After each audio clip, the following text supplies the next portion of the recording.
Hello everybody and welcome back to the channel. I hope that you guys are having a great October. Halloween is upon us. This is a terrible intro. Halloween is upon us. As you guys know, I do love me some horror movies. And that is why today we are looking at a bunch of different horror movies because you guys know that I love the horror genre. It's my favorite genre. It's my favorite movie genre. I love film. I love movies. And my favorite genre is the horror genre. And I decided to take a look at some of the top 100, best horror movies of all time and like kind of just go down the list and rank them from like S, A, B, C, D. Like just do a tier list of the best horror movies of all time. I landed on this list. This isn't like your typical list. I could easily just go to IMDb and just choose the top 100 horror movies like that have been ranked like the top ranking horror movies according to IMDb or according to like Rotten Tomatoes or something. But if you really like horror movies as much as I do, you'll notice that a lot of those lists tend to be more or less the same. Like your top 10s are always going to be like The Shining, fucking Scream, Friday the 13th, or Nightmare. Maybe not Friday the 13th, but like definitely like Nightmare on Elm Street, Get Out, Hereditary. Evil Dead 2 is usually in there. Night of the Living Dead or Dawn of the Dead, The Exorcist. The list is like pretty same. There's like maybe a couple of things that are different, but most of the time it's like pretty much the same thing. And like that's cool and all, but when all the lists are kind of like the same, it makes it not that fun to rank them, right? So instead, what I did is I found this list. This is from Rolling Stones. This is 100. There are 101 best horror movies of all time, and I chose this list because there's like the core 10 that's already in it. You know, Silence of the Lambs, The Shining, all that crap. But there's also a lot of like really cool side things, like small changes in these lists, like Curse of Frankenstein's in it, Repulsion's in it, The Haunting, Carnival of Souls, Black Cat's in it. There's like some weird movies that are in it that you don't usually see in top 100s. So I thought it was really interesting. Like even Martin is in it. I wanted to do this tier list on this list just because there's so much cool stuff that's in here, that even stuff that I haven't watched that I thought would be good to like make a tier list out of, because there's like movies that aren't as popular, I guess, according to like other lists. Man, that was like a huge fucking word salad. We have 101 movies here, so we have to get going because this is going to take a while. So we're just going to go through this and we're going to like talk about some of the movies. We're going to talk about like what I thought of them, a little bit of their synopsis, some of their history. You guys are going to see that I'm a little bit biased on my opinion about these things just because I am a really big fan of film history. And so it's not just about, is the movie entertaining? Is the movie good? Like, is the pacing good? How's the cinematography? It's also about like, oh, how impactful is it to the film industry as a whole, especially like in the horror genre. And then that also dictates where I want to put it on the list as well, just because like that's just my thing. Like that, if you're gonna go to a tier list, like not every tier list is gonna be the same. Obviously, everybody has their own personal taste. That's what's so fun about the tier list, because it causes a discussion and it lets people talk about different things. And yeah, I'll put a link to Rolling Stone's fucking list inside of the description. You'll notice that on the list it's ranked 101 to number 1, but I don't think that the ranking that they did is correct. I think that they just placed things in there randomly. So because of that, we're not going to start with like the first movie that they put in on the list. We're just going to start with the movies going from chronological order of what was released first all the way up to what was released last. And I think that the very last movie that was released according to this list was Saint Maud in 2018. So that's going to be like the latest movie, or Us, one of those two. Let's do it. Barbarian's not in here, which is like a shame because Barbarian is like a fantastic movie. It's probably like the best horror movie of like at least recent memory, at least in the past 5 years, I would say. It's one of the best horror movies. And I even got my black cat here to help celebrate. Oh, I dropped my cat. It wasn't recorded. Can't get in trouble. I'm sorry, but I have to preface this. I can't show clips of these movies or else I'm going to get in trouble. So we're just going to use like still frames as much as I can. All right, so let's start with the very first movie that has come out here. We're starting off in the 1920s. Guys, if you guys haven't seen my documentary of the complete history of horror movies, go check it out. I'll be referencing that throughout this video because like it'll help me save time. But we're going to start off with the 1920s here. This is the very beginning of film. And we're going to start off with a German expressionist movie, Cabinet of Dr. Caligari. This is immediately going into S tier. Without this movie, there would be no Tim Burton. This and Metropolis. If Cabinet of Dr. Caligari and Metropolis never existed, there would be no Tim Burton.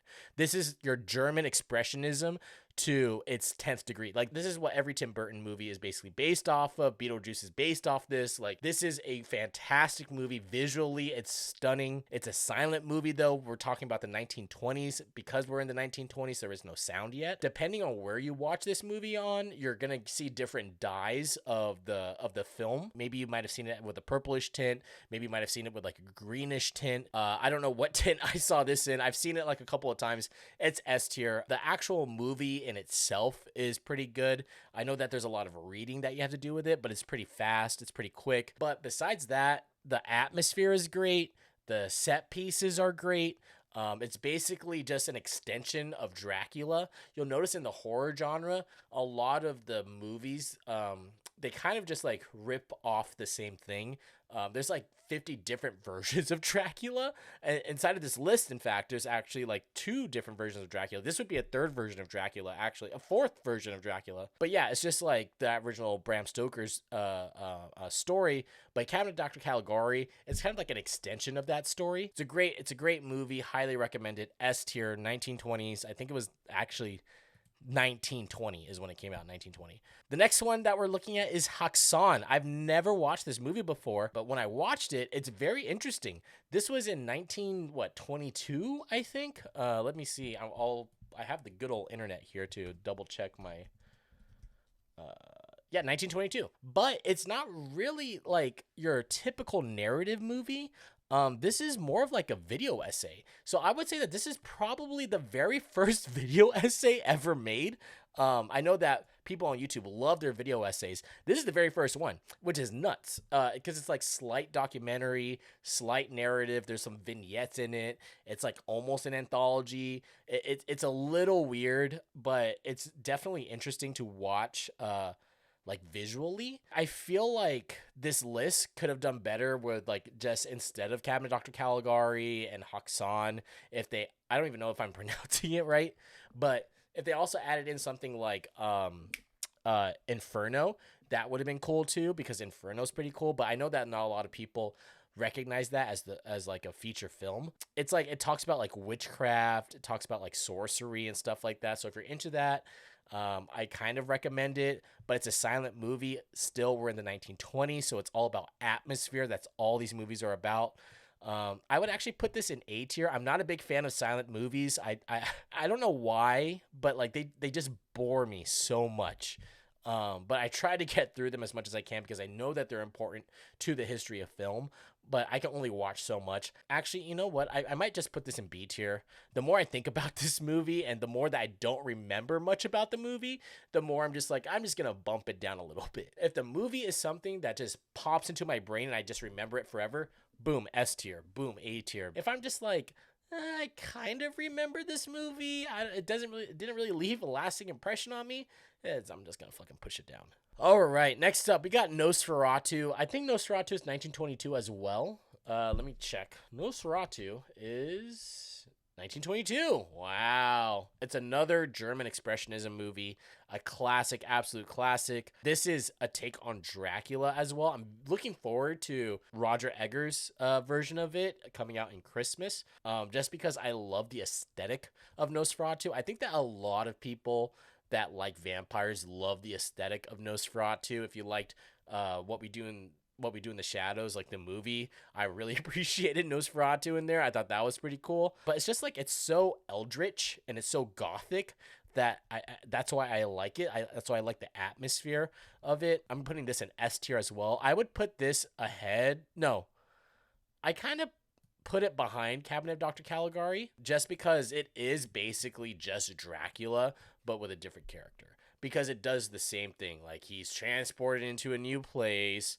And then he starts fucking killing people, blah blah blah. There's like somebody that helps him, and then that's pretty much it. So Nosferatu, I put it behind Cabinet of Dr. Caligari, but like it's a close tie. They're both really good, still both in S tier because they are so important to film history as a whole. So yeah. Next up, we got The Phantom of the Opera, 1923, 25. Ugh, Phantom of the Opera, 1925. Hey! So Phantom of the Opera, this one, guys, I could not get into Phantom of the Opera. I tried watching this like 20 different fucking times, and like I just didn't care about it. I'm putting this in D tier. I tried watching it like 50, 100 times. I fucking hate this movie. It was like so boring to me. I don't think I'm giving it enough credit because it's another silent film, and I watched this towards the tail end, and like there's like commercials because I was watching it on Tubi, which by the way, I watched a lot of these movies on Tubi. Mwah, love Tubi. Tubi is an MVP. If you are a fan of horror movies, please go check out Tubi. It is amazing. You got Tubi, you got Shudder, both great sources if you're a fan of the horror genre. But Tubi, I think that now they have like the Tales from the Crypt Keeper, like the cartoon version on there. But like I watched it recently and they're not very good. But still, it's cool. I like Tubi. Tubi has some great stuff on there. I watched Triangle on there recently, which is like a great movie. If you guys haven't seen that before, go check it out. It's a good one. But Phantom of the Opera, nah, it's okay. I put it in D tier. I don't care about it. I do appreciate that it's Lon Chaney. And like, you know, we have Lon Chaney. We're going to see Lon Chaney Jr. because of the Wolfman. And it's great because it has great special effects, you know, like, and I feel like that's really good. The special effects of it is really good. But besides that, not the biggest fan of the movie. So I'm going to put it in D tier. And that's it. That's it for the 1920s. We're moving away from the silent films and we're moving into the dawn of sound. So we're going into the 1930s and we're looking at Dracula, 1931. I want to say 1931. 1931. Let's go. Bela Lugosi. Classic movie. Beautiful, beautiful set pieces. It's so gothic and eerie. I love how this movie, it came out and there was no soundtrack to it, which made it even better.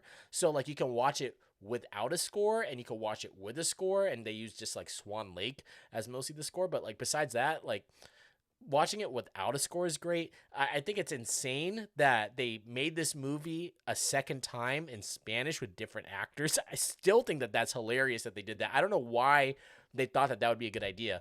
But Dracula, 1931, love it. If you don't know the story of Dracula already, I don't know what to tell you. Dracula is like the horror movie version of Spider-Man. There's been so many reiterations of the same storyline over and over again that it's like repetitive to keep talking about it. So yeah, so that Dracula. Come on, guys. Let's go. On to the next one.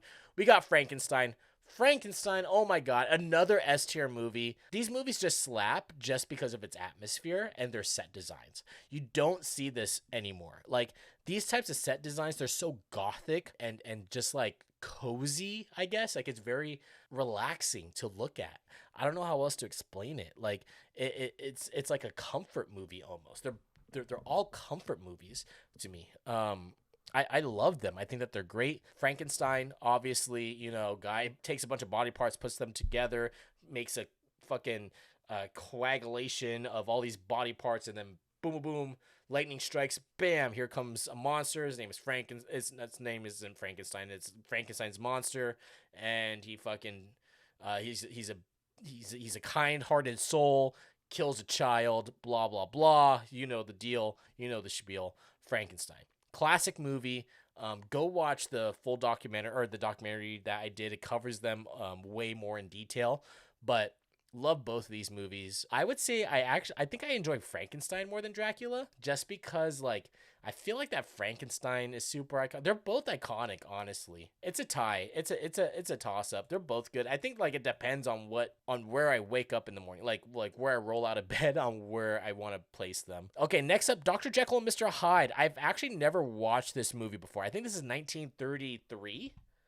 1933? 1931. Oh my gosh. I thought it was 33 or something. Oh, okay. So all three of these came out in the same year. That's crazy. This movie's great. I've never watched Dr. Jekyll and Mr. Hyde, but this I actually really liked it. The acting is insane.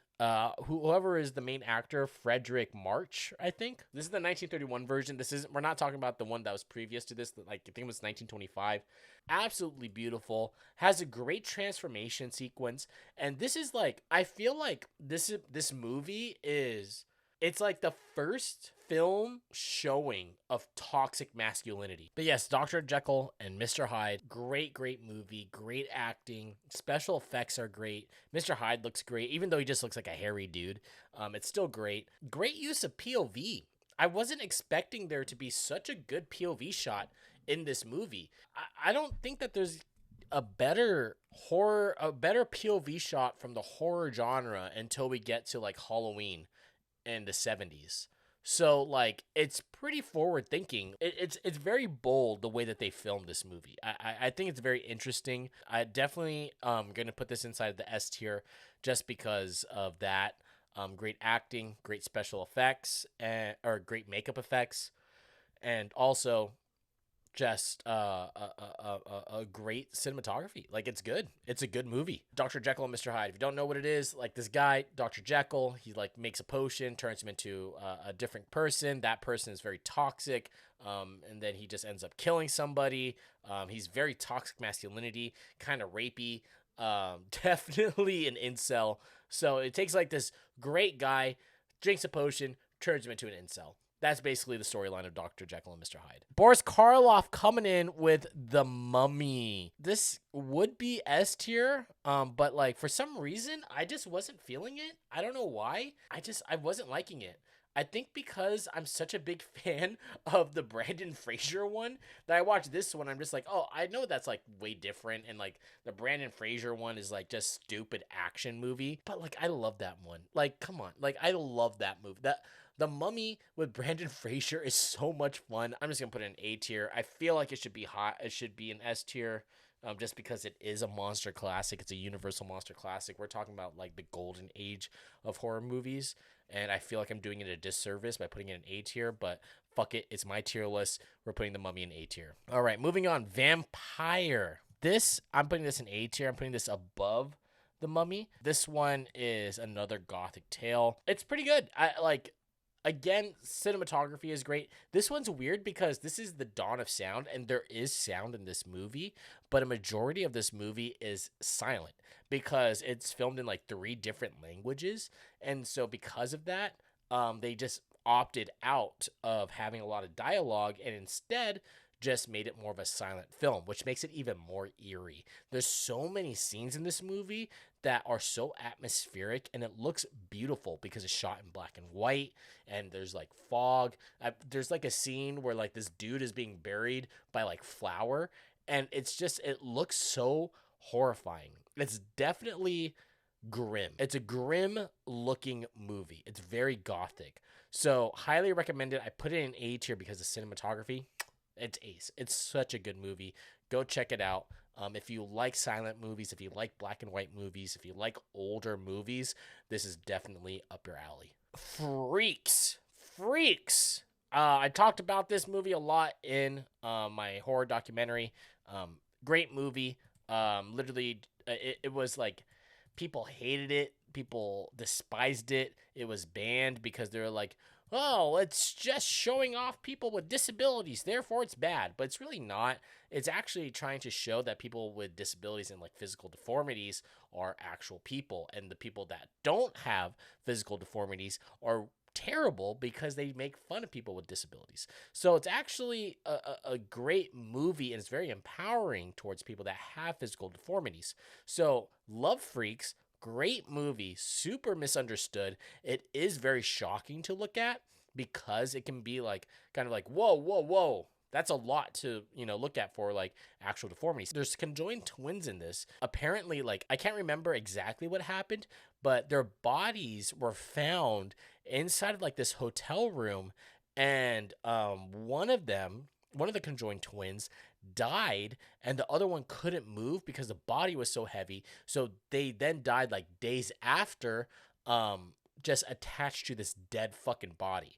That is horrifying. Can you imagine? Jesus Christ. But yeah, I would put this in A tier. It's pretty good. It's a nice little movie. I don't know if I would watch it again, but it's definitely good. It has that one memorable scene where they're like all chanting. It's like shown everywhere, but it's like a chanting scene. Freaks, great movie. It's about like this carnival show.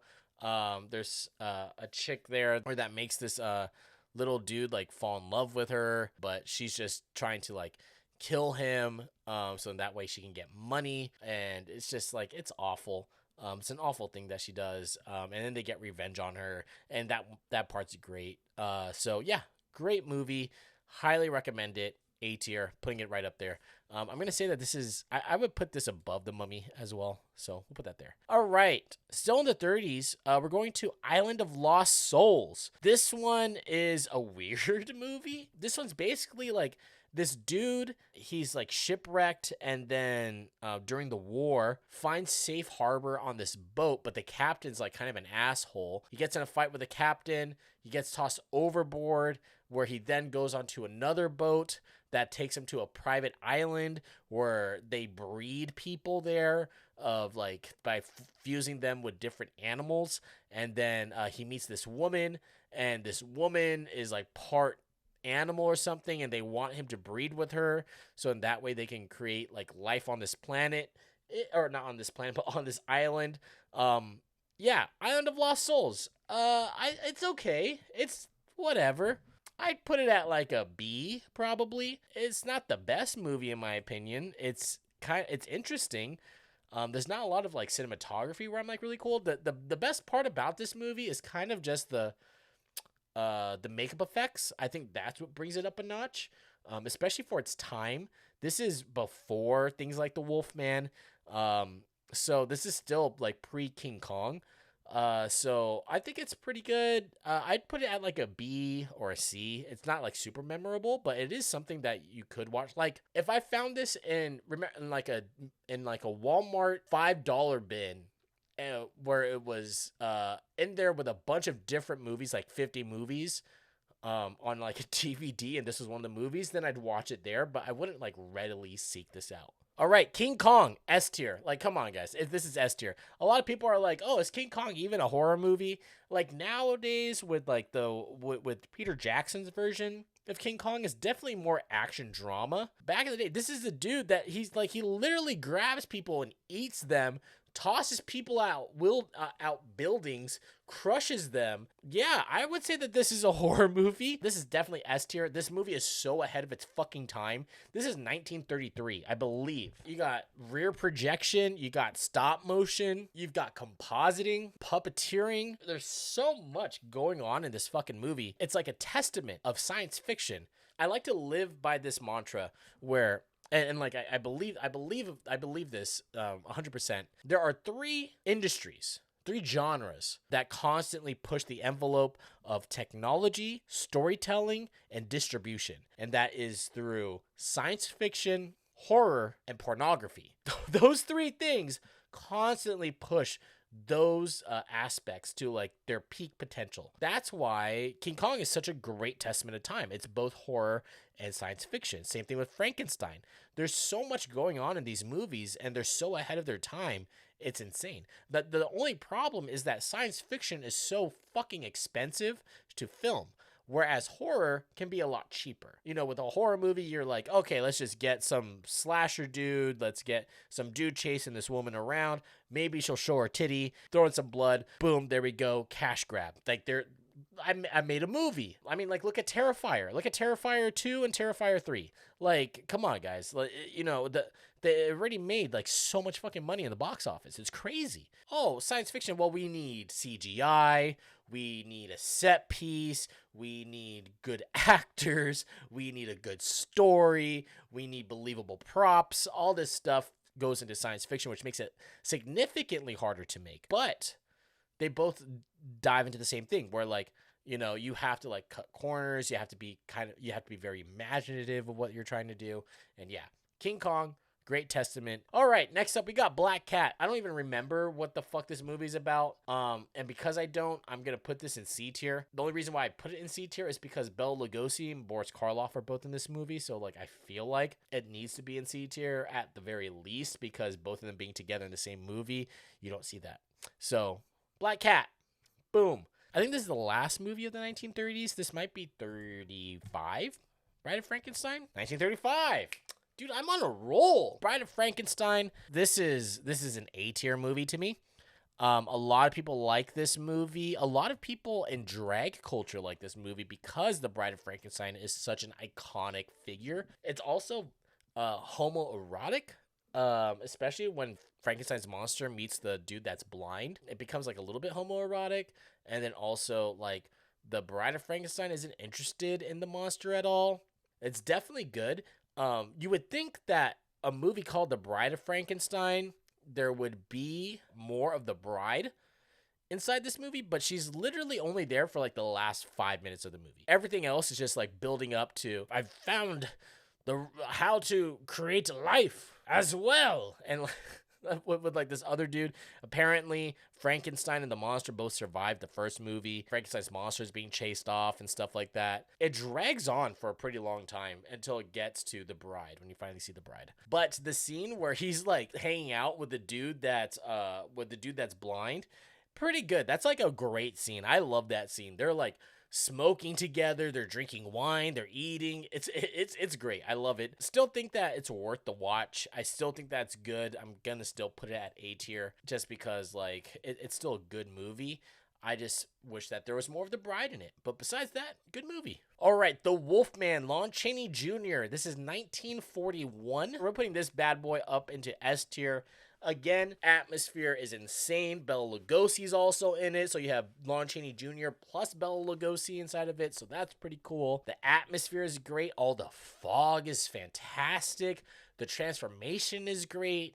The makeup effects is pretty good. Honestly, it's good. The transformation scene is good, but not as good as Dr. Jekyll and Mr. Hyde, which is so weird because this came almost like 10 years later. And it's not as good as Dr. Jekyll and Mr. Hyde. Dr. Jekyll and Mr. Hyde's transformation scene is like, whoo, it's good. It's a good one. The Wolfman's is like, it's okay. Like they had to have Lon Chaney Jr. I think inside of a chair for like 5 hours. It's probably more than that. I can't remember how long he had to be inside of a chair for, where they just had to keep applying prosthetics onto him, which is like, that's a lot.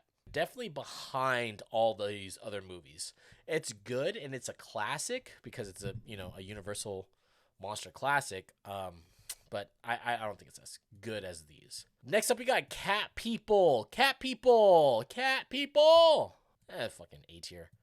I'd put it above The Mummy though. I'd put it above Freaks, below Freaks. I'd put it below Freaks. This movie is notorious, or it's not notorious. It's famous. It's like the first horror movie with a jump scare. This was made back in the day when there wasn't really a story.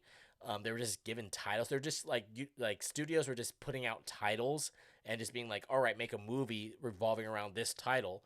And so that's how this movie was made. Like they were just like, Cat People, we're making this movie. And they had to be like, all right, what the fuck are we going to make? If I remember correctly, it's that there are people who are cats or that transform into cats or something like that. I don't remember too much. All I remember is that I remember this movie fondly, and I think it's pretty good. Because I don't remember it very well, I'm going to put it in B tier. I will say, I think I enjoyed this more than Island of Lost Souls, though, from my memory. So I'm going to put it still in B tier. We'll put it above that. All right, Dead of Night. I had to jog my memory on what the fuck this movie is about. This was an anthology movie? Did I ever watch this? I don't think I've ever watched this movie.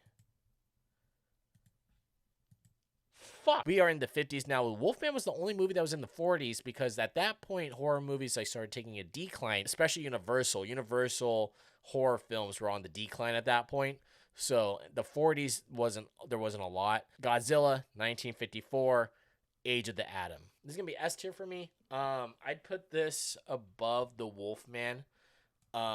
This movie is so iconic. It created one of the most longest lasting IPs in history. The fact that we're still getting Godzilla movies now is nuts. I don't know what else to say. I still haven't watched Godzilla Minus One. I heard that's great. I haven't had the time to watch it. But the original Godzilla is fantastic. It is so morbid. It's so, and like seeing him just like cause destruction is great.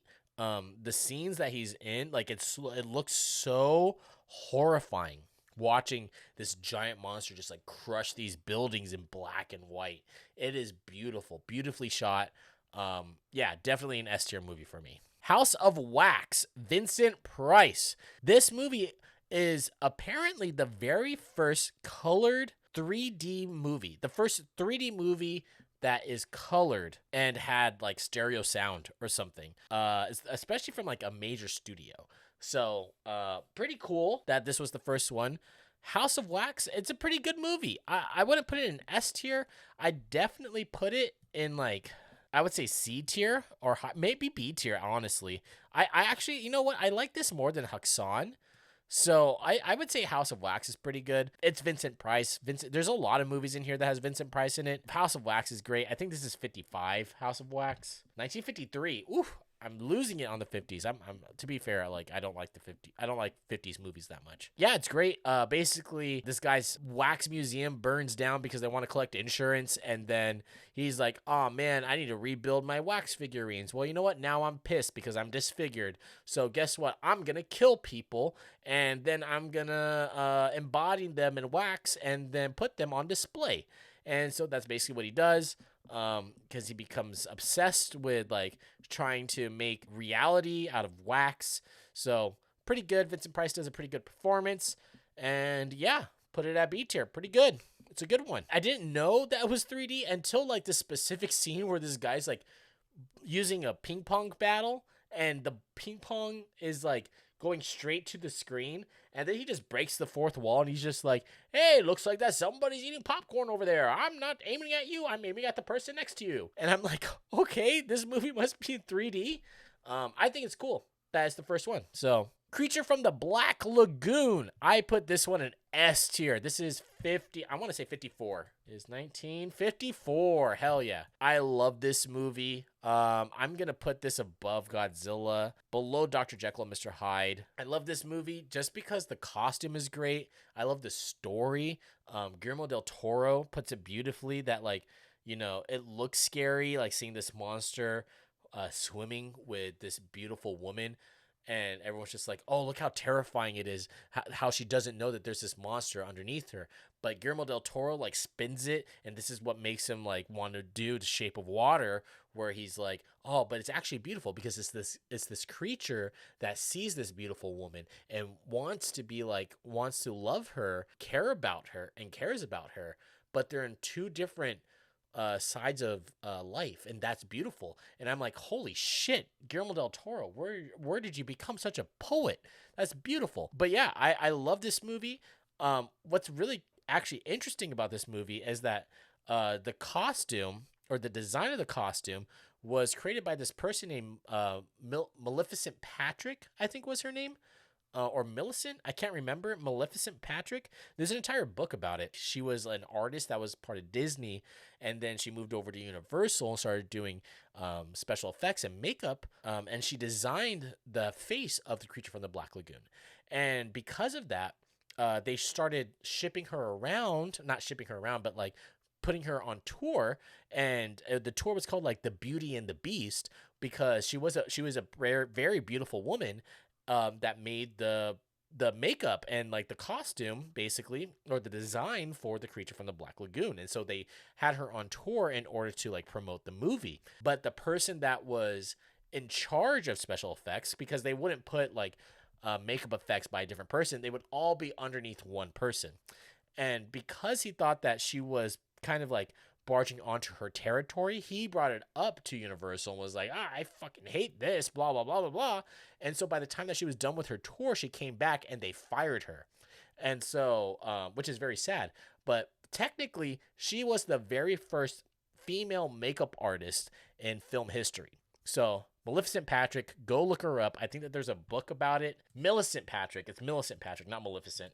Millicent Patrick. It's called The Lady from the Black Lagoon. Go read the book. Pretty interesting. Cool stuff. Put this movie in S tier. Curse of the Demon. Next up, I think this is 1955. 1957. Eat my ass. This movie, you know, honestly, there's not a lot I remember about this movie except for the fucking train monster, which is like this demon. That's the only thing I remember about this movie, and it looks so badass. Pretty cool. Special effects is cool. Because I don't remember much about it, I'm gonna put it in C tier, but I'm gonna bump it to B tier because the the special effects of it was pretty badass. I'd even put this like up here, like above Cat People. No, below Cat People. I'd put it above Island of Lost Souls, though. All right, Curse of Frankenstein. This is a Hammer movie. Now we're getting into the Hammer times. It's Hammer time. That's a terrible joke. Don't. This is 1957. This is a very significant movie because this is what kickstarts all of Hammer films, basically, and brings all of the classic Universal monsters from the 30s and re-envisions them into their colored form. And The Curse of Frankenstein is the first one that does it. I am not the biggest fan of Hammer movies, admittedly. You know, I don't know why, but they just don't interest me very much. I think it's because the blood just looks so terrible to me. It just looks like paint. It's like that bright red blood, and I just hate it. It always takes me out of the movie. Not a big fan of it, so I'm just not a big fan of these Hammer movies. I did like The Curse of Dracula or The Horrors of Dracula. I did like that one more than The Curse of Frankenstein.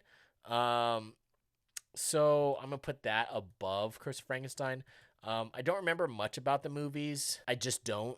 They were kind of forgettable to me. I like the originals a lot more. But for people that like Hammer movies, I know that I'm doing you guys a disservice and you guys are like so angry about that. But I'm sorry. I just don't know why. I just can't get into Hammer movies for some reason. I don't know why. The Blob. This is 1958. This is not the remake one by John Carpenter. This is the original one, the colored, or like, you know, with the colored version, the original colored version, the one with Steve McQueen. Great movie. Has a great soundtrack. I put this in A tier. This is a great fun movie. It's great. Like it's very simple. There's just this blob that starts eating people. The effects is pretty cool. Yeah, I like the Blob. It's good. A tier all the way. I fuck with it. Eyes Without a Face. This is S tier for me. I fucking love this movie. I think that Eyes Without a Face is a fantastic 1960s movie. This is the dawn of Hitchcock. This is the dawn of like thrillers. This is when like movies are becoming more unique, more focused on cinematography, more focused on story and stuff like that. Not just like trying to get cash grabs of money. That now it's like, oh, people are going because the story is good. Eyes Without a Face, fantastic movie. I think it's ahead of its time. The scene where like they cut off her face is so brutal, and it's very shocking that they did that in the 1960s. I put this above, honestly, all of these. I put this above all of these. This is like my number one movie so far. And from this is great. I love Eyes Without a Face. Highly recommend this movie. And like you can see the influence of German expressionism on it too, with like its harsh shadows and stuff.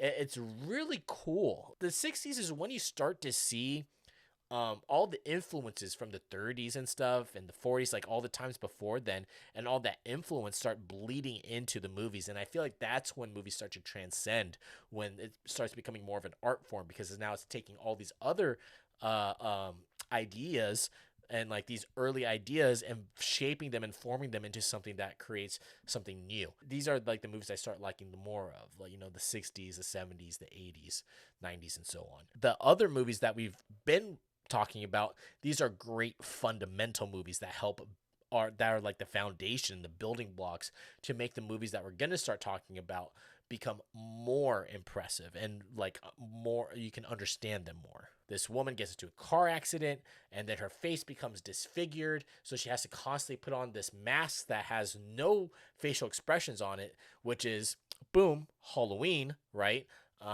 big inspiration for Michael Myers. Her fiance thinks that she's dead. She's kept home all the time. She wants to leave, but she can't. And then at the end, she finally escapes. And yeah, Eyes Without a Face. All these movies are from the 1960, like the actual year 1960. Peeping Tom. Whew, this one is definitely B tier for me. I put this like at the top of B tier. This movie helps influence a lot of Italian giallo films. This movie, it influences a lot of things like slasher movies as well. It has another POV scene. So like we've gone from the POV scenes. The last time that we've talked about POV scenes is Dr. Jekyll and Mr. Hyde, and now we're seeing them again with Peeping Tom. And what's great about Peeping Tom is that there's so many vibrant colors in the movie, and I feel like that's why I like it so much. It definitely feels very giallo-esque. I like this movie. It's basically like this dude that's obsessed with like his camera and his film camera, and he uses it to like record women, and then he impales them with his tripod, which is obviously, you know, a sexual innuendo, you know, his penis like impaling them, right? But he's just using the tip of his tripod, and he murders them while filming them being murdered. And so, yeah, that's Peeping Tom. Top of B tier. I like it more than House of Wax. I like it more than all these other movies that are down here. I think it's mostly because of a lot of the colors, like the different types of colors that they play with the movie. And now we got Psycho. Classic S tier. This goes immediately in front of Eyes Without a Face. Alfred Hitchcock. This is like, he's firing on all cylinders with Psycho. This movie is the epitome of a thriller. This is the epitome of like what a film savant can do. Like having a strong female lead be a part of this movie. That's like that's insane. That like you don't see that with all the other movies that we've talked about. There hasn't been a strong female lead until we get to Psycho. Like a great twist. The shower sequence is just like beautiful, especially when you consider that this was made on celluloid, when this was made on film. So they had to like actually like splice all these pieces together. I talk about it in the documentary as well, but like, you know, that takes a lot. That's a lot of cuts that you had to do for that movie. So fantastic movie, Psycho. If you haven't seen it, go watch it, man. What are you doing? What are you doing? Go watch Psycho. S tier, top of S tier right now. Black Sunday is an anthology movie. This one is fun. Like, it's a fun anthology. There's like 2 good stories in it. That's kind of like what an anthology is. Like most of the time, an anthology will have 2 good stories, maybe 3 if you're lucky. And then that's pretty much it. So we're going to put this one at C tier. I couldn't recall the different stories that were in here, the different vignettes that were in here, but definitely I would say like not bad. It was entertaining. Would I watch it again? Probably not, but it's still a fun time. Moving on, Village of the Damned. This is an interesting one. The poster that I used for this is actually from the remake and not the original. Village of the Damned. I think this is still 1960s. Yeah, it's still from the 1960s. Because The Innocents I think is 1961. Village of the Damned. This one is an interesting movie. It's basically what happens is that for some reason inside of this village at a certain time everybody just collapses and nobody knows why. It's like everyone is dead. It's like this zone where everybody just faints, and then all of a sudden everybody wakes up. And then there's these creepy children, but they're just all creepy children. If you find children creepy and you find a gang of children that all look the same and are all very proper, but you know that there's something wrong, you're gonna like Village of the Damned. I would put this one at C tier as well. I'm gonna put this above Black Sunday, and yeah, let's move on from there. The Innocents. This movie is good. I like it. I put this in A tier actually. This one this feels like the first haunted house film where you can see its influence on movies like The Haunting of Hill House, a lot of the Conjuring movies, a lot of the haunted house movies that we see nowadays from like Blumhouse or James Wan. You can see its influence from The Innocents. I think that it's even called Bly Manor, where she lives or where she goes to. It's basically this woman that goes to this mansion, and this dude, or she becomes a duchess, and this dude is just like, oh, well, I just need you to take care of the estate and the children while I work and just don't bother me. And she's like, okay, I'll go do that. And so she just takes care of the children. The children are weird, and she starts finding out that the house is like haunted. I think it's like the brother and the wife that were having like an affair with each other, that loved each other, and then those two have possessed the two kids. And yeah, it's very interesting. Very creepy. Like even thinking about it gives me chills. Definitely a good movie. Go check it out. The Innocents. This is an A-tier movie for me. All right, Carnival of Souls. I remember watching this movie. I talked about like the Walmart $5 bin earlier. This movie I literally watched from a Walmart $5 bin. It was like 500 horror or drive-through horror movies, and this was one of them, which was the Carnival of Souls. This kind of made the building path towards psychological horror films, things like Rosemary's Baby. This movie, like, she basically starts seeing like dead people, and that's because like she is dead, and like, but she hasn't passed through life yet, and so these spirits are coming in order to take her soul and bring her to take her towards like death, right? So it's very creepy. There's like some very atmospheric scenes in it that are very creepy. It's like a psychological horror film. So definitely enjoy it. I'm going to put this one in A tier as well. I'm going to put this right above The Bride of Frankenstein and right below The Innocents. I think it's a good movie. Go check it out if you haven't seen it. Definitely a lot of fun. All right, Alfred Hitchcock comes back, and he's like, hey, check it out, The Birds. This one is a great movie. It's a movie with no soundtrack at all in it, so that's very interesting. It's kind of a divisive film as well. A lot of people don't like it because it seems really boring because there is no soundtrack. There's no soundtrack to like help it out, or there's no score to help it out. I like it. I remember watching this in film class and enjoying it. So, yeah, basically, it's like Birdemic, but like good. And it's just like a movie where these birds just start attacking people. They just go crazy and they just start attacking people. And the idea around it is that what would happen if when there was like a bunch of things that seemingly seem very peaceful just start attacking and killing people. And that's what The Birds is. It's also kind of graphic. So this one, I would put this in A tier. Probably below Bride of Frankenstein, above Bride of Frankenstein. Yeah, I would say The Birds is pretty good. I'd put it in A tier. The Haunting. This is another Vincent Price movie. So The Haunting, this one is based on Shirley Jackson's book, The Haunting of Hill House, which came out on Netflix not too long ago. And this one is like one of the first iterations, or like one of the many iterations of that book. And I gotta say, it's pretty good. I've read the book, The Haunting of Hill House, before by Shirley Jackson. I've also read They Have Always Lived in That Castle. This movie is actually really good. It's very forward-thinking. There's lots of really interesting compositions, lots of really interesting shots inside of it. And it's like kind of depressing, which is like that foreboding feeling that you get when you're reading The Haunting of Hill House and when you're watching The Haunting of Hill House, like the Netflix show and stuff like that. So I like it. I definitely rated it poorly. And when I initially did this review, I think it's because I just forgot what this movie was, and then I went back to go watch it again.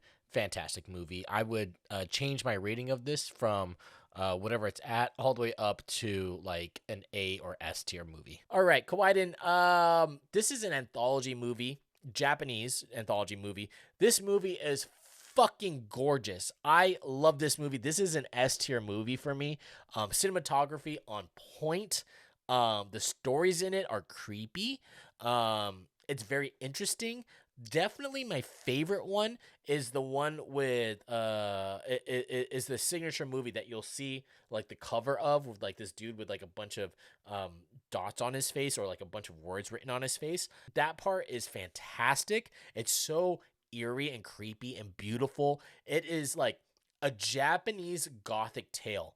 It takes place in old Japan, and it's just like, I don't know what era it is, and I don't want to like misspeak about it, but it is beautiful.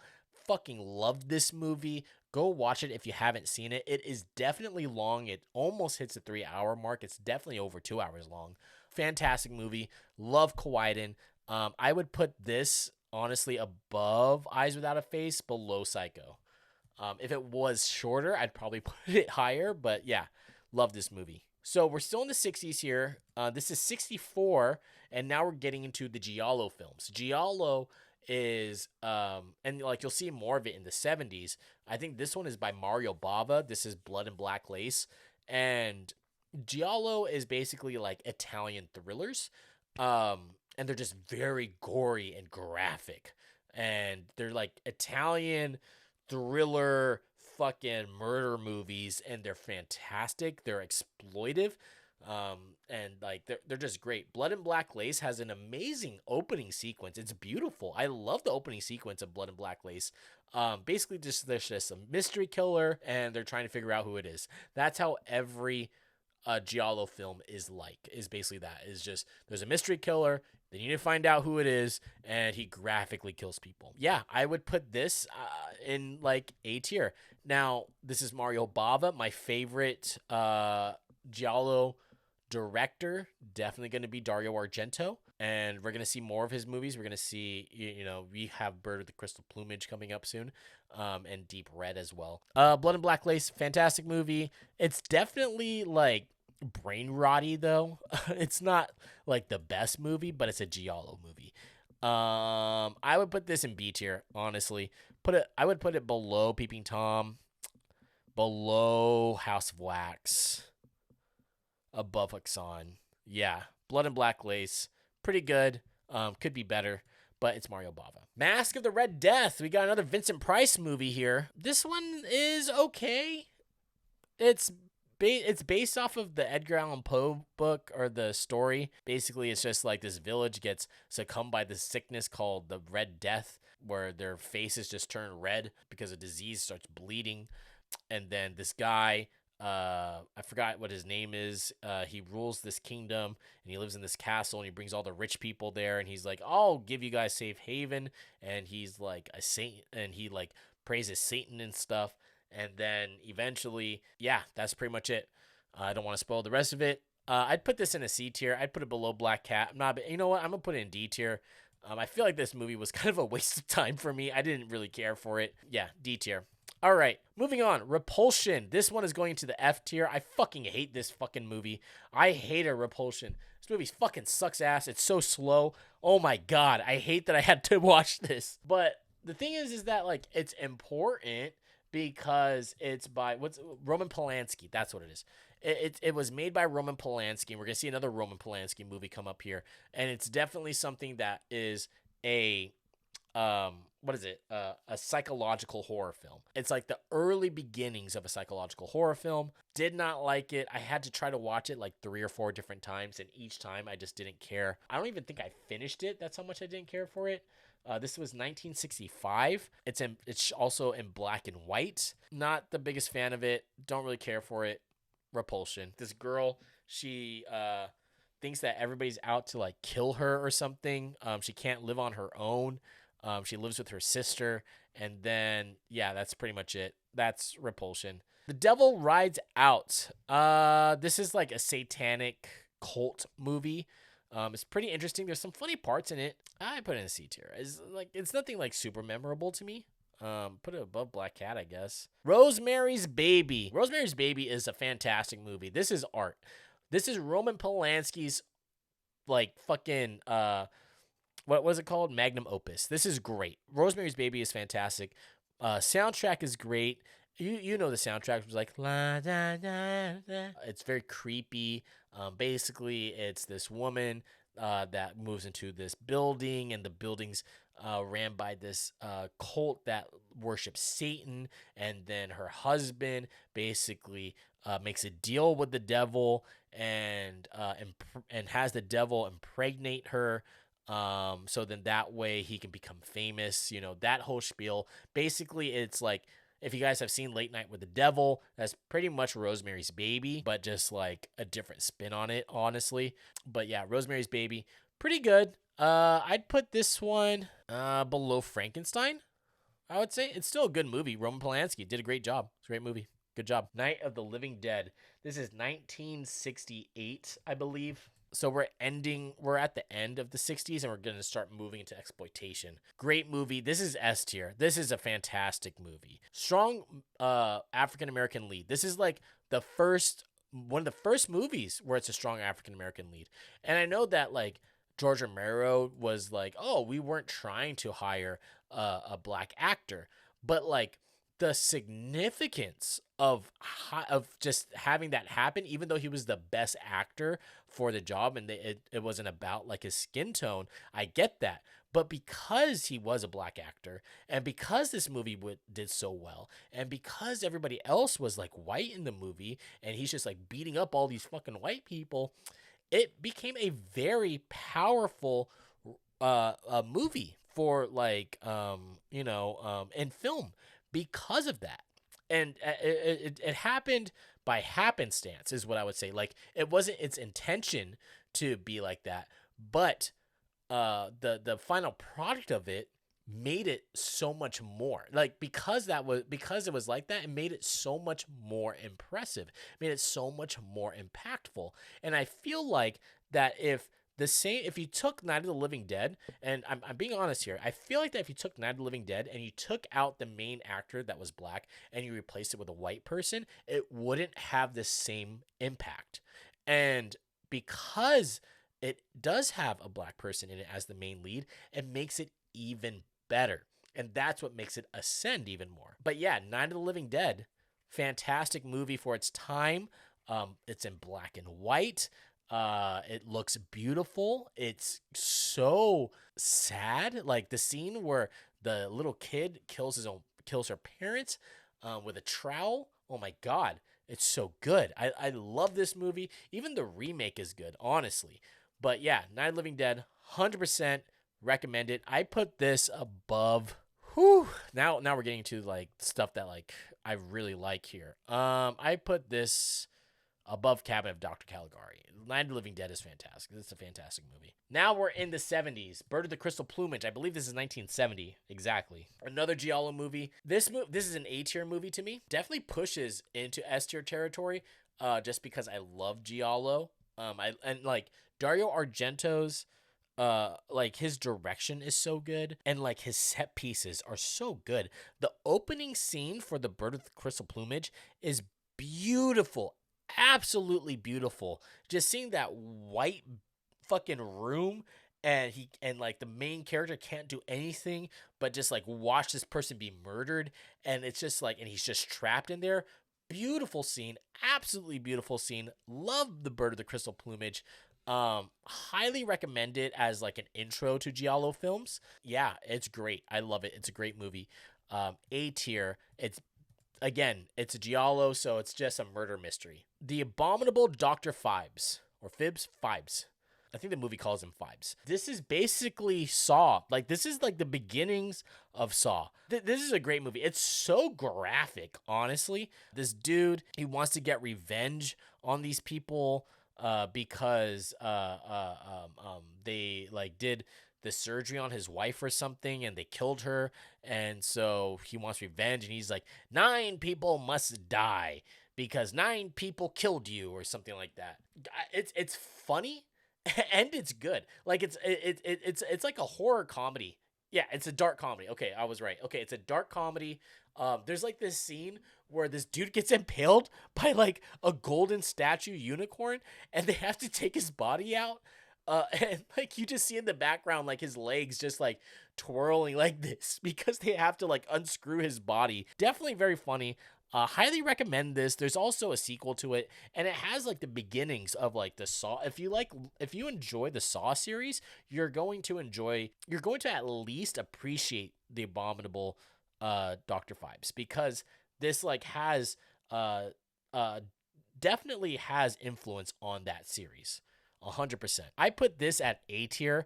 I put this above The Innocents. I had so much fun watching this movie. Highly recommend it. And then there's just like more of these movies. Like it's an entire franchise, so go check it out. The Devils. In my documentary, I talk about the Devils, and I thought that they were talking about Le Diabolique, which is by Henri-Georges Clouzot, but they were not. The director, Bernard Rose, is talking about The Devils, which is a different movie, and this one is by Kurt Russell. Wait, am I right? Kurt Russell? Ken Russell. My bad. Kurt Russell is the actor. This is directed by Ken Russell. This movie, its set pieces and its set design and its art direction, fucking phenomenal. This movie is beautiful. It's absolutely beautiful. I put this in S tier. This is like this when I watched this movie was fucking insane. This movie blew my mind. I'm going to put this like above Eyes Without a Face. Yeah, definitely above Eyes Without a Face. You need to watch this movie. It's about like this priest that has sex with women and this nun that wants to have sex with him, but she has like a deformity where she has like this giant humpback, and so she lies and says that this priest like raped her or had sex with her and she didn't want it or something, and so he has to then defend himself. So it's like definitely like a drama movie. But then there's like these horrifying scenes of like the of like this group of scientists or like priests or something. I can't remember exactly, where like they basically like sodomize this woman, and it's so weird. But yeah, definitely this movie is a strange movie, but fuck is it good. It is a great movie. The acting is great, and this movie it used to be on the Criterion channel, but it's no longer on there anymore. So like it's hard to find this movie because it hasn't been printed anywhere. It hasn't been released on DVD. It hasn't been released on Blu-ray. So like it's hard to find this movie. It's hard to find it. But definitely, if you can ever find it, to go and watch it. It is worth it. It is so worth it. This movie is beautiful. I love this movie so much. I think we've hit like the halfway mark at this point. All right, fantastic. Cool. Last House on the Left. This is 1971, I think. This is Wes Craven's first movie. And I gotta say, man, this is fucking F tier to me. I hate Last House on the Left. I think that this movie is straight fucking garbage. It's like, it's a rape revenge movie. I hate rape revenge movies in the first place. So already I'm not a big fan of it. And then like its music choices are so weird. Its scenes are so weird. Like its pacing is weird. There's just things about this movie that are just weird. The best part about this movie, in my opinion, is literally the fucking trailer. The trailer to this movie is insanely good. I love it. If there was like the best trailers of all time, it would be Last House on the Left. It's the one where it goes like, keep repeating, it's only a movie. It's only a movie. It's only a movie. Fantastic trailer. The movie though, I fucking hate it. F tier. These it's like backwoods rape revenge. These two girls, they're like, oh, we're gonna go have fun, and then they meet these three groups of or these three people, and they fucking they rape them, and then they shoot them, and they leave them to dead for dead, and then they find their family, and then they're about to kill their family, and then the girl comes back, and then she like gets revenge and kills them, and yeah, that's pretty much it. All right, next up we have Don't Look Now.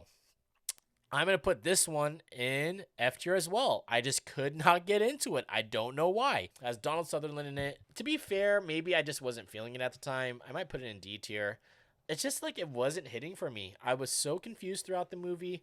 There are definitely scenes in it that are creepy. There's like some eerie scenes in it. So it's like I can't really put it in F tier because there are some eerie scenes in it. I'll put it like at least above the Phantom of the Opera. All right, The Wicker Man. The Wicker Man. I love The Wicker Man. I put this in S tier. This is the cult movie. This is a cult movie to define all cult movies. Everybody knows the Nicolas Cage version. This is the original version, and it is fantastic. It's so good. Or this policeman goes to this island, and on this island, they're obsessed with sex, and there's orgies happening, and everybody is weird. He's concerned because there's a missing child, and people are lying to him about it. So he's trying to find this child, and then he takes part in their festival, and people are trying to like get him to have sex and stuff, and he's just like, no, I'm married, and this is against God's will. And then there's like this song that they sing in it where it's like fucking so catchy, where they're like, oh, they're and on top of this man there was, or no, on top of this woman was a man, and on top of that man and something something something. Like it's this weird song, and it's like really creepy to me, because it's definitely like a cult movie. If you liked Midsummer, you might like The Wicker Man. I would put this like above Wolfman, not above King Kong. I'd put it, but I would put it in S tier. Ganja and Hess, I could not get into this movie. I couldn't tell you what this movie's about. I fell asleep like a quarter of the way through it. The acting's kind of cool. Don't really care about it. I'm putting it in D tier. Moving on, we got Black Christmas. Wahoo! Everybody loves Black Christmas. It's a funny movie, honestly. Like it's the beginnings of the slasher genre. And that's why you have to appreciate Black Christmas, right? We're in the 70s. We're about to move into exploitation, or we're already starting to move into exploitation because Texas Chainsaw Massacre is coming up soon. It's very significant to the horror genre, so it should be an A tier. But, like, honestly, I'm not the biggest fan of Black Christmas. The opening POV scene is so shaky that it's, like, annoying. But the characters are interesting. The girls are funny. I love that it's just, like, we're just thrown into this kind of like this world and of these girls' lives. Like we're thrown into the middle of their lives, and it feels natural. I'd put it in A tier. I have the special edition Blu-ray version of it. I'm gonna put this above The Birds. I'll put it below The Birds. There's this guy that escapes from a mental hospital, and he takes refuge inside of this sorority house. And he starts killing all the women there. And then he harasses them on the phone. And he's like, I can smell your cunt from here. And stuff like that. So definitely a precursor to Scream. Also a precursor to Halloween as well. The Exorcist, S tier. S tier. This is like one of the best horror movies of all time. Like you can't deny it. I'm putting this above Psycho. The Exorcist is fantastic. It's not just a horrifying movie. It's also a great story of this priest that is like battling with his beliefs and his faith with his religion, and it's so beautiful. And then you have him dealing with like this demon that is mocking his religion and challenging his beliefs, and it's so well written. And the scenes are so horrifying. Like the backwards crawl, like the spider crawl scene is so horrifying to me. Reagan's face still scares the shit out of me. I still get chills thinking about this movie. I cannot watch this movie on my own, or like in the dark by myself. It freaks me out way too much. Yeah, I love this movie. I think it's fantastic. I think it's a fantastic horror movie. This is 73, because I think that Texas Chainsaw is 74. For people that say, oh, The Exorcist isn't even scary, blah, blah, blah, blah, blah. Okay, cool. The Exorcist isn't scary. But bravo for you, man. I'm so glad that the movie doesn't scare you. The word scary is so subjective. It's such a divisive fucking word. I hate it when people are like, it's not even scary. God, it's like my biggest pet peeve. It doesn't matter if it's not scary or not. It's a horror movie, and it's a great narrative. It has a great story, it has great cinematography, it has great acting, it has great special effects, and the soundtrack. Like, come on, it is so fucking good. And now we got the Texas Chainsaw Massacre. This is an S tier movie, but I have caveats with this movie. It's definitely lightning in a bottle.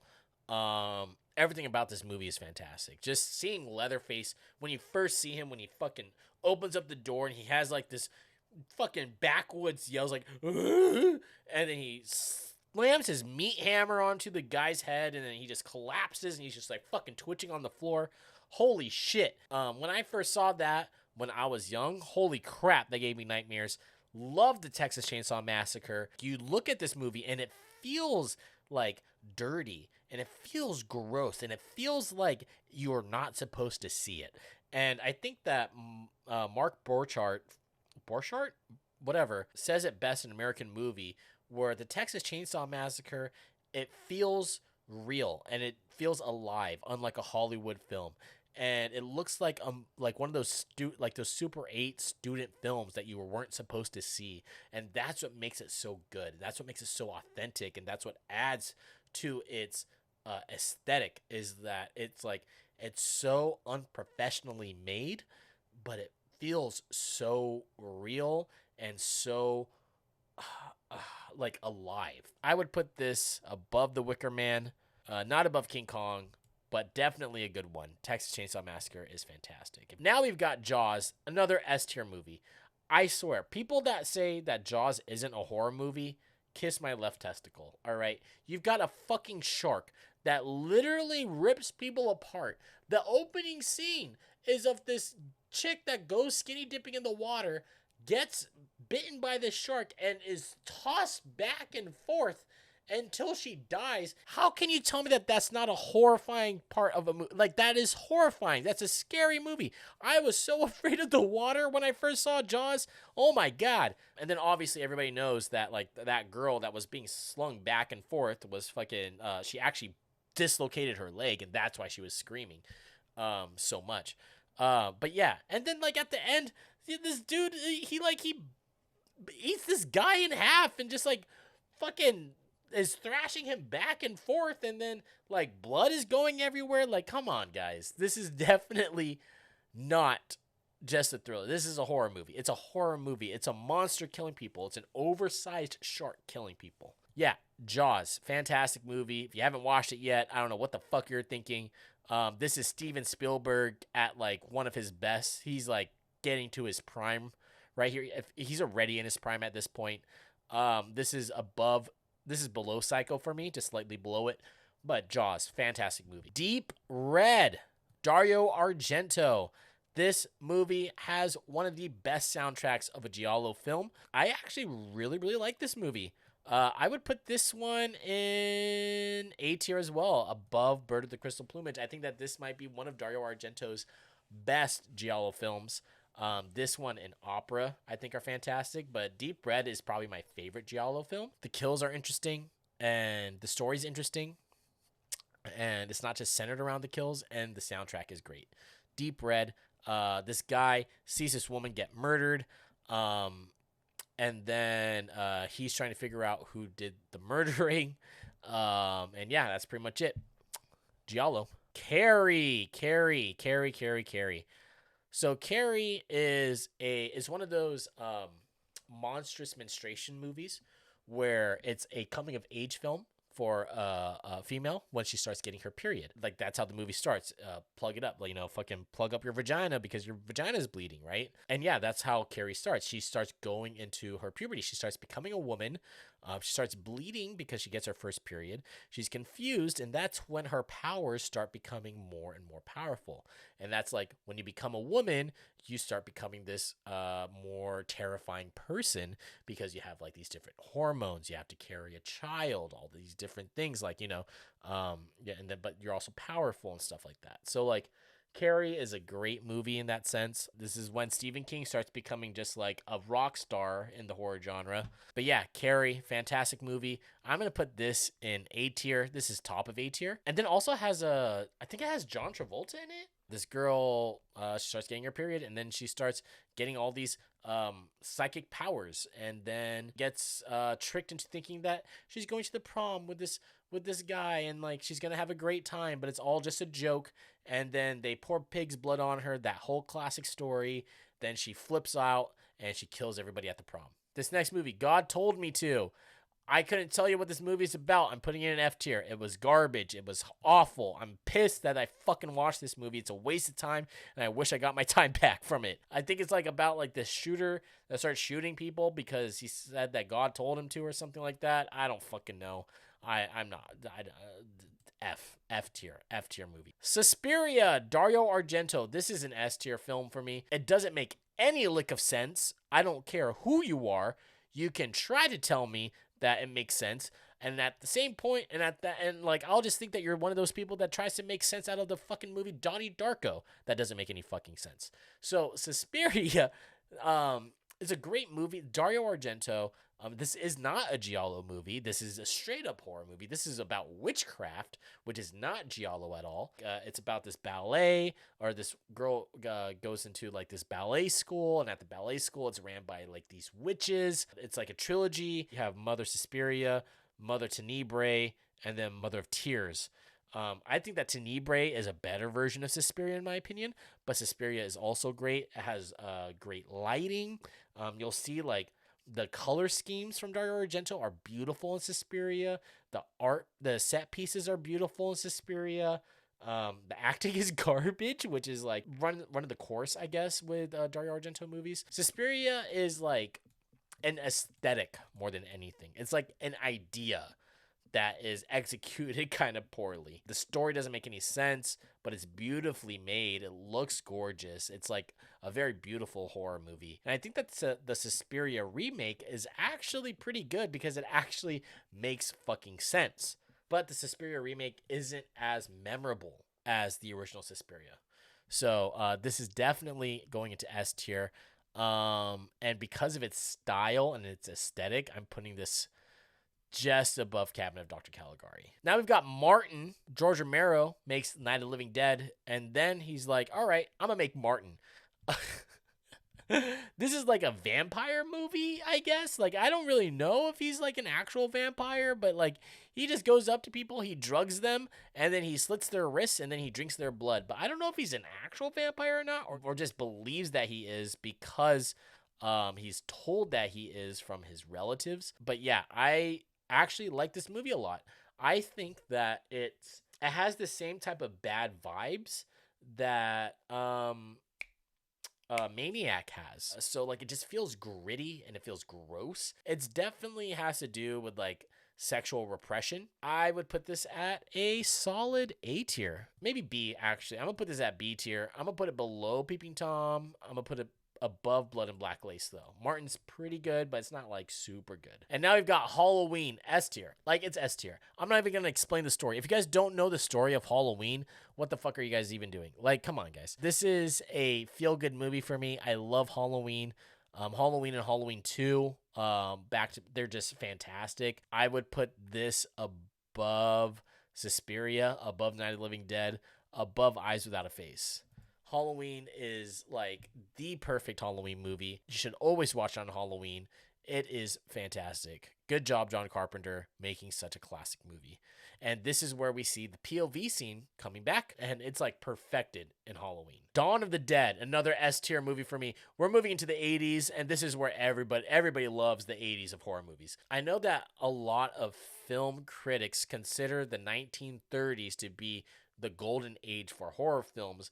I believe that the 80s is also the golden age. This is when like there's so many good horror movies that come out. Dawn of the Dead is an S tier movie. Just its story, its critique on consumerism, its special effects, its soundtrack. Holy shit! And like it takes Night of the Living Dead and like it's like, all right, now this is what a sequel looks like. And this is like probably one of the best horror movie sequels of all time, honestly. It is so fucking good.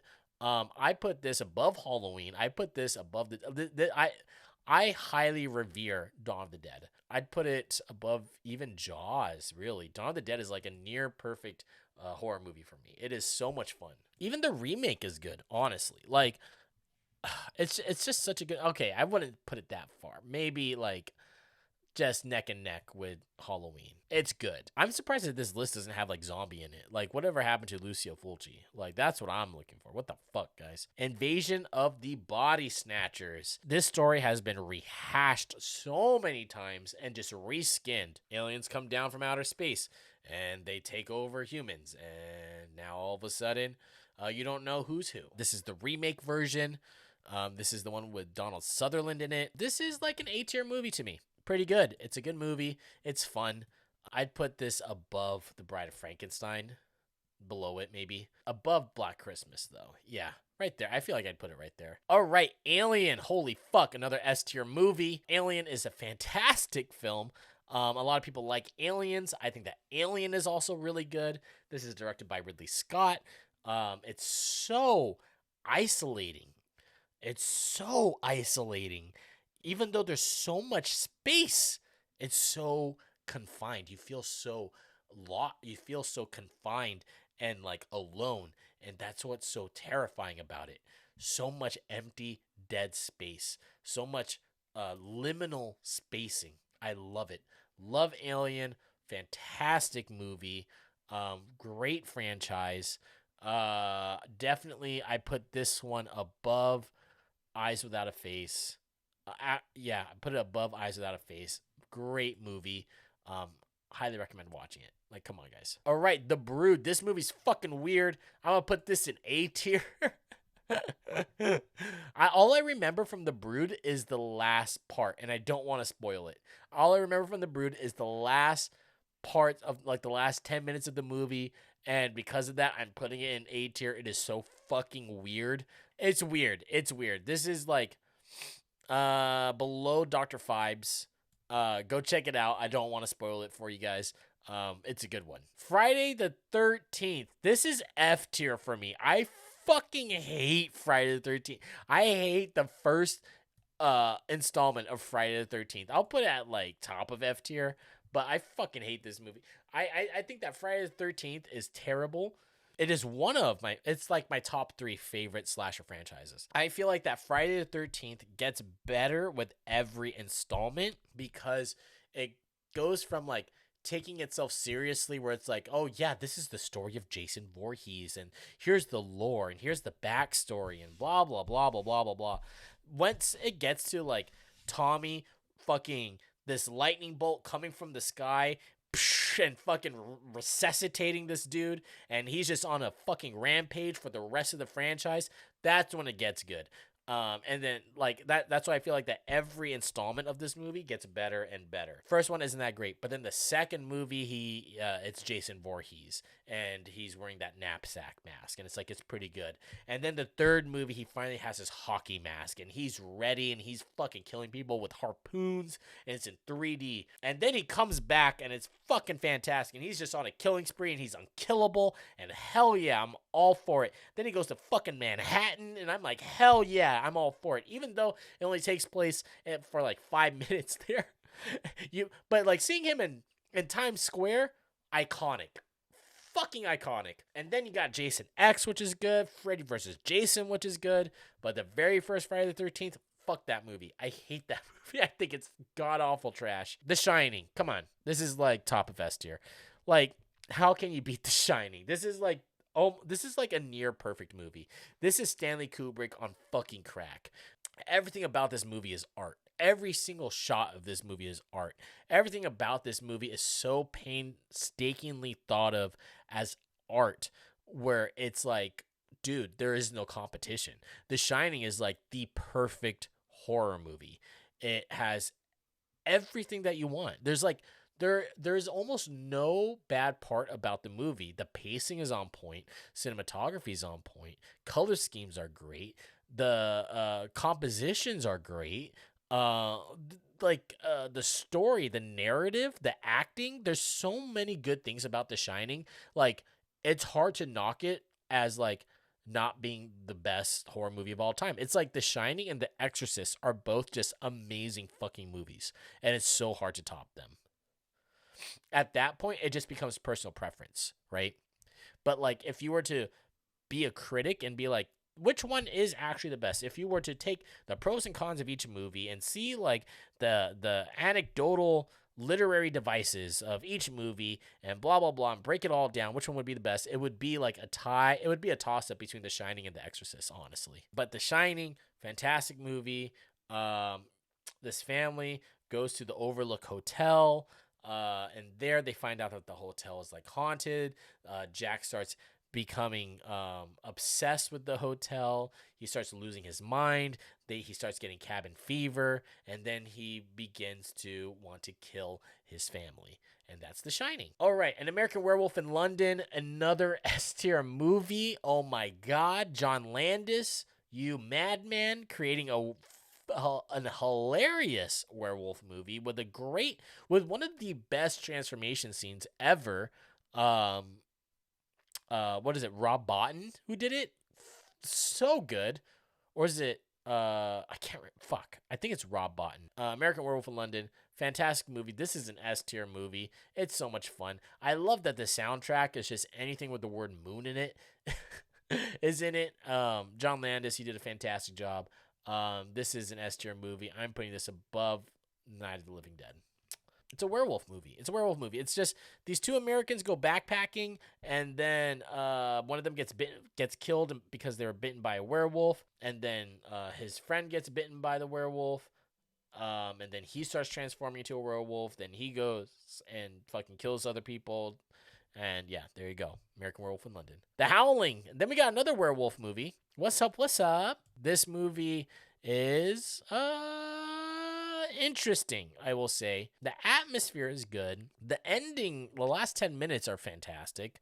But besides that, I don't remember much else about this movie. So I'm going to put this into B tier.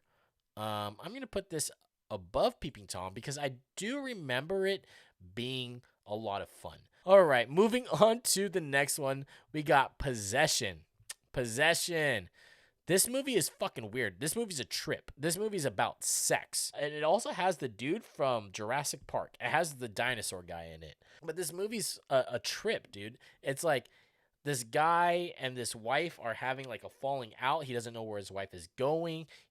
His wife is going crazy. She starts to fall in love with like this tentacle goo at this apartment complex that like starts to kill people, and then at the end she has tentacle sex with it. It's very weird and it's very strange, and that's why we're putting this into the A tier, right above Carrie. It is such a strange. No, we're not actually doing that. We're putting it like above The Brood. It's a weird movie. A lot of people categorize this movie as a what the fuck movie. It's like it's just what the fuck is happening? Why is this happening in this movie? All right, The Thing. Oh man, this is it. Here we go. We got the top 3 right here. The top 3 horror movies of all time: The Shining, The Thing, The Exorcist. Yep, that sounds about right. It's a toss-up, man. It's such a toss-up between these 3 of like which one is the best horror movie of all time. It could be any one of them, honestly. They're all fantastic in their own right. The Thing, great movie. John Carpenter did an amazing job in it. It is so isolating again. And then you have like the idea of groupthink. It's so good. The effects are fantastic.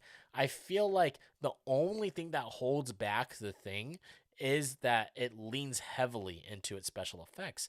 But at the same time, who gives a shit because the special effects are fucking awesome. I put this above The Exorcist. I think it's like a near perfect movie. I still think that The Shining outbeats it, but like if I were to just have a fun time at home and I'm just like I want to put a movie on, I'm putting on The Thing. The Thing because it has like that dumb action in it, and it's like funny at times, so it's a great movie to have. Poltergeist. I'm honestly not the biggest fan of this movie, guys. I'm gonna put this in A tier. I think that the movie is like a little sloppy. I don't think it's that great. I think that there's parts in it that are definitely very memorable. But it's not like I look at S tier. I look at all these S tier movies, and I'm like, okay, this is a foundation. This is influential to other movies. I can see this influencing other movies. Blah blah blah blah.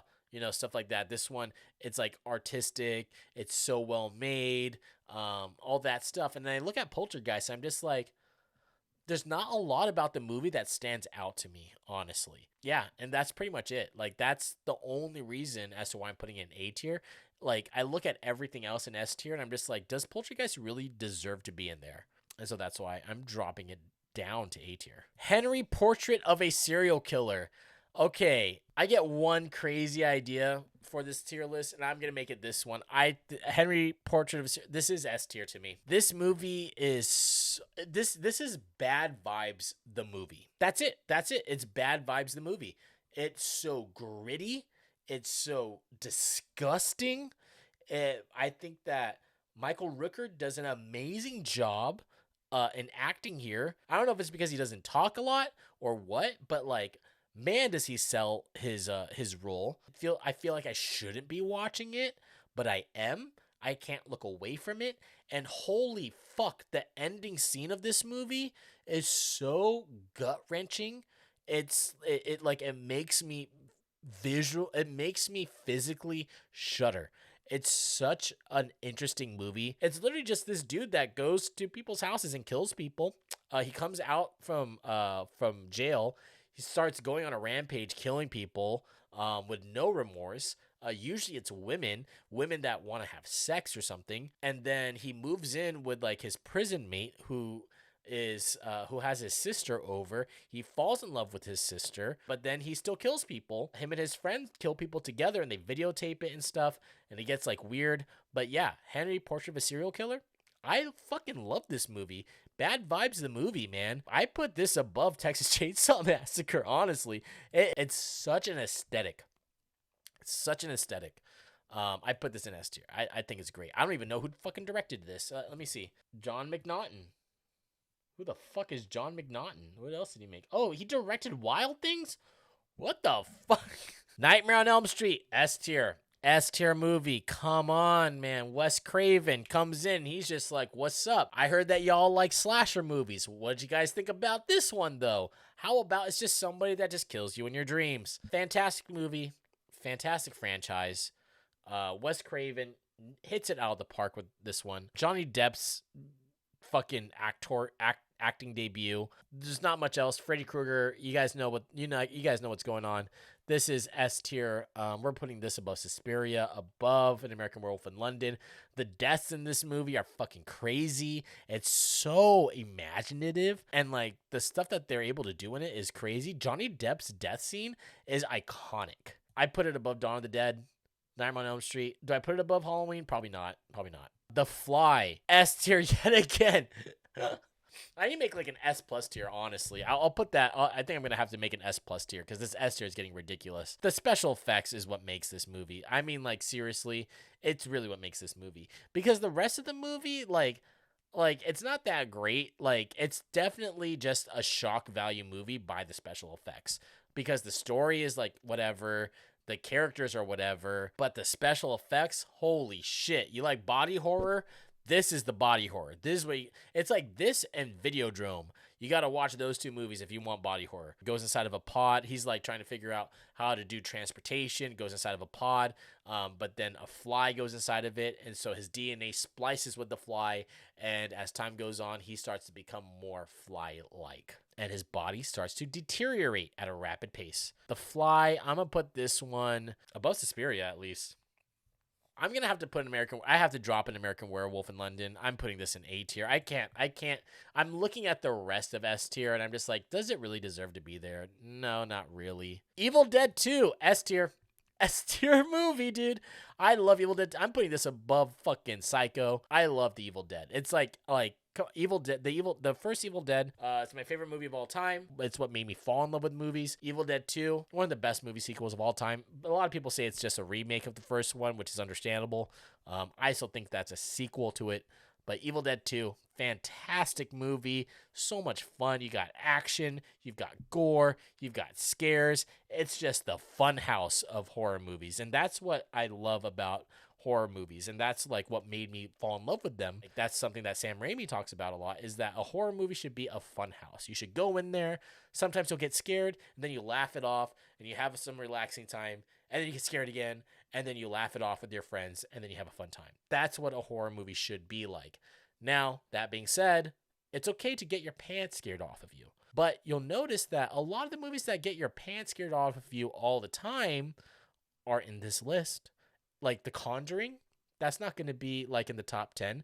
But Evil Dead 2, you will consistently see Evil Dead 2 in the top 10 of horror movies because it's such a fun house. Near Dark, F tier. I fucking hate this movie.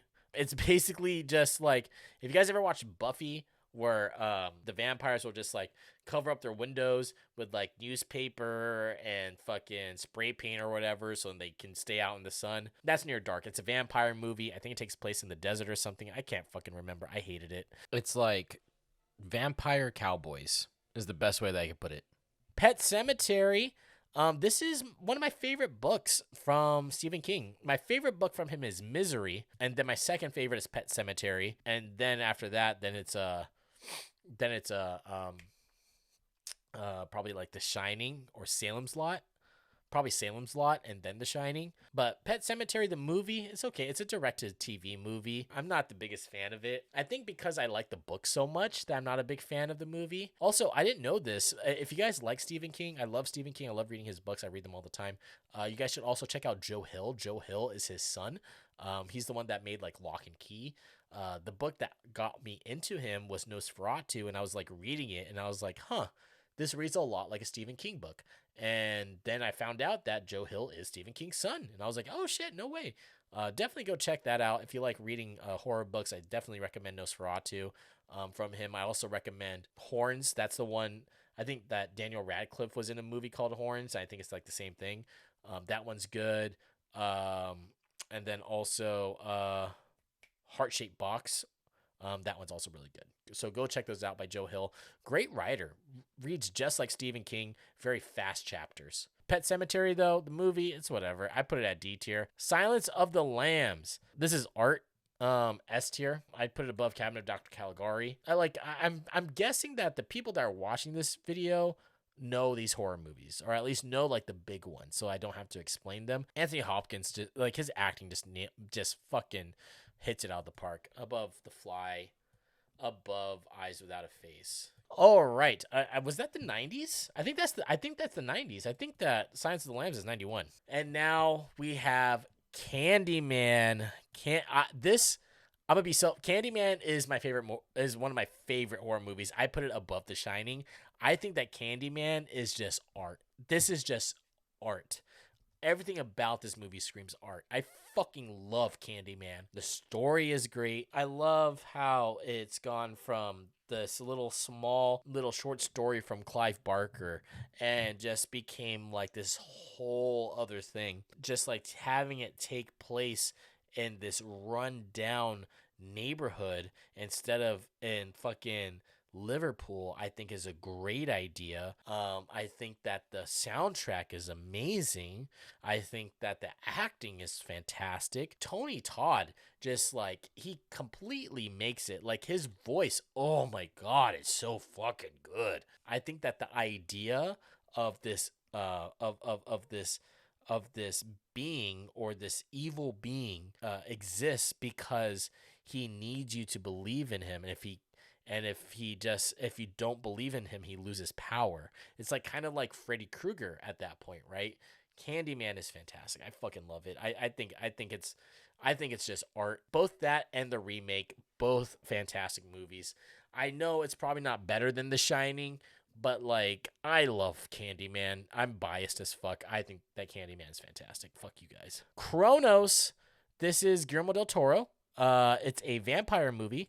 And it's basically about, or not, I think it's a vampire, or like somebody that lives eternally. I think it's a vampire. Yeah, it's a vampire. This cool little jewel amulet thing. It opens up, and then if it like clasps onto you, bites you, and you get injected, and then you become a vampire. I would say this is like a B movie. It's not that great. It's kind of lame, honestly. It takes forever. I like Guillermo del Toro, but like sometimes, like, I'm just like, dude, get on with it. Scream, S tier. This is the best slasher movie of all time, in my opinion. I think that Scream is a fantastic horror movie. I might even put this like above The Thing. I think that Scream is a fantastic movie just in general. This is Wes Craven firing off on all fucking cylinders, man. Like, he just comes in and he's like, dude, check out this opening scene. The opening scene of Scream is fucking fantastic. It is one of the most well-made cold opens of a movie ever. It's like, you got Drew Barrymore running around. You have like this ode to fans of this genre. You have like this what's your favorite scary movie, right? Like, you have suspense, and then you have like that gut-wrenching feeling of seeing her get killed when she's just right there at being saved, and it's so gut-wrenching. And that entire scene is powerful. I love that opening scene of Scream. Fucking fantastic. It's probably not better than The Thing, but like, this is where like I'm being biased at this point, because like it just hits all my jimmies. We're almost done here, guys. Ringu. I'm putting this at fucking C tier. I do not like the Japanese version of The Ring.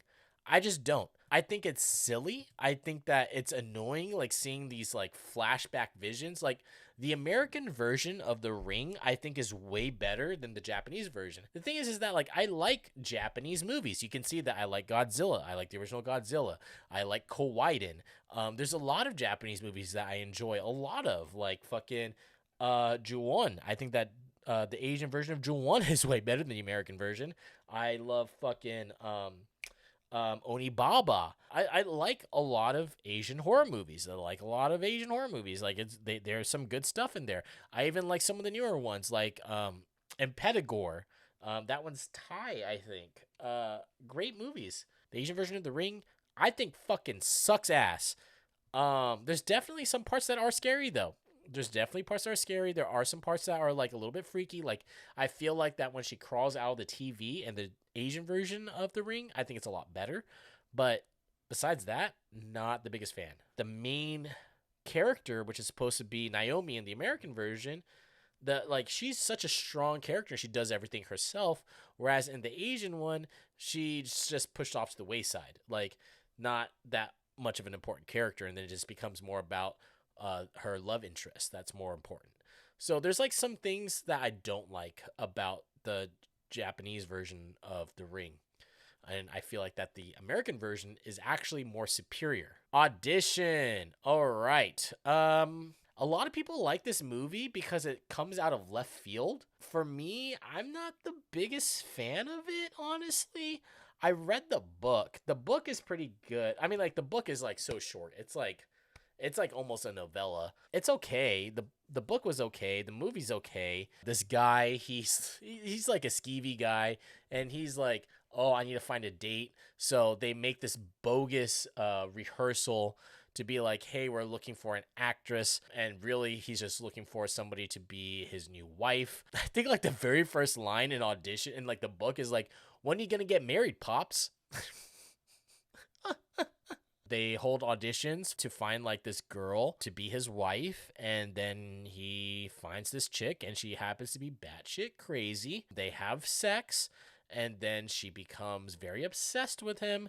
And then she does a thing with the wire and his leg. And that's the part where people are like, what the fuck is this movie? What is happening? Audition. I put it in B tier. Yeah. It's not that great. Blair Witch Project. This is S tier to me. I put this high up, above Psycho. This movie is so divisive towards people though, because like a lot of people are like, oh, well, I don't like the Blair Witch because like nothing happens. It's such a boring movie. You don't even see anything. That's the point though. This is like what found footage movies should be like. This is the epitome of a found footage movie. I love found footage films. I think that that's like found footage movies are like, if I had my favorite subgenre of the horror genre, it would be found footage. It's always so much fun. They're always so creepy. They always get me. And it's just my jam. I love Blair Witch Project, Hell House LLC, Behind the Mask, The Rise of Leslie Vernon, VHS. What else? Grave Encounters. There's probably so much more that I can't even think of right now. Oh, Wreck. There's so many found footage movies that are so good because it's just so interesting. I really dig found footage movies.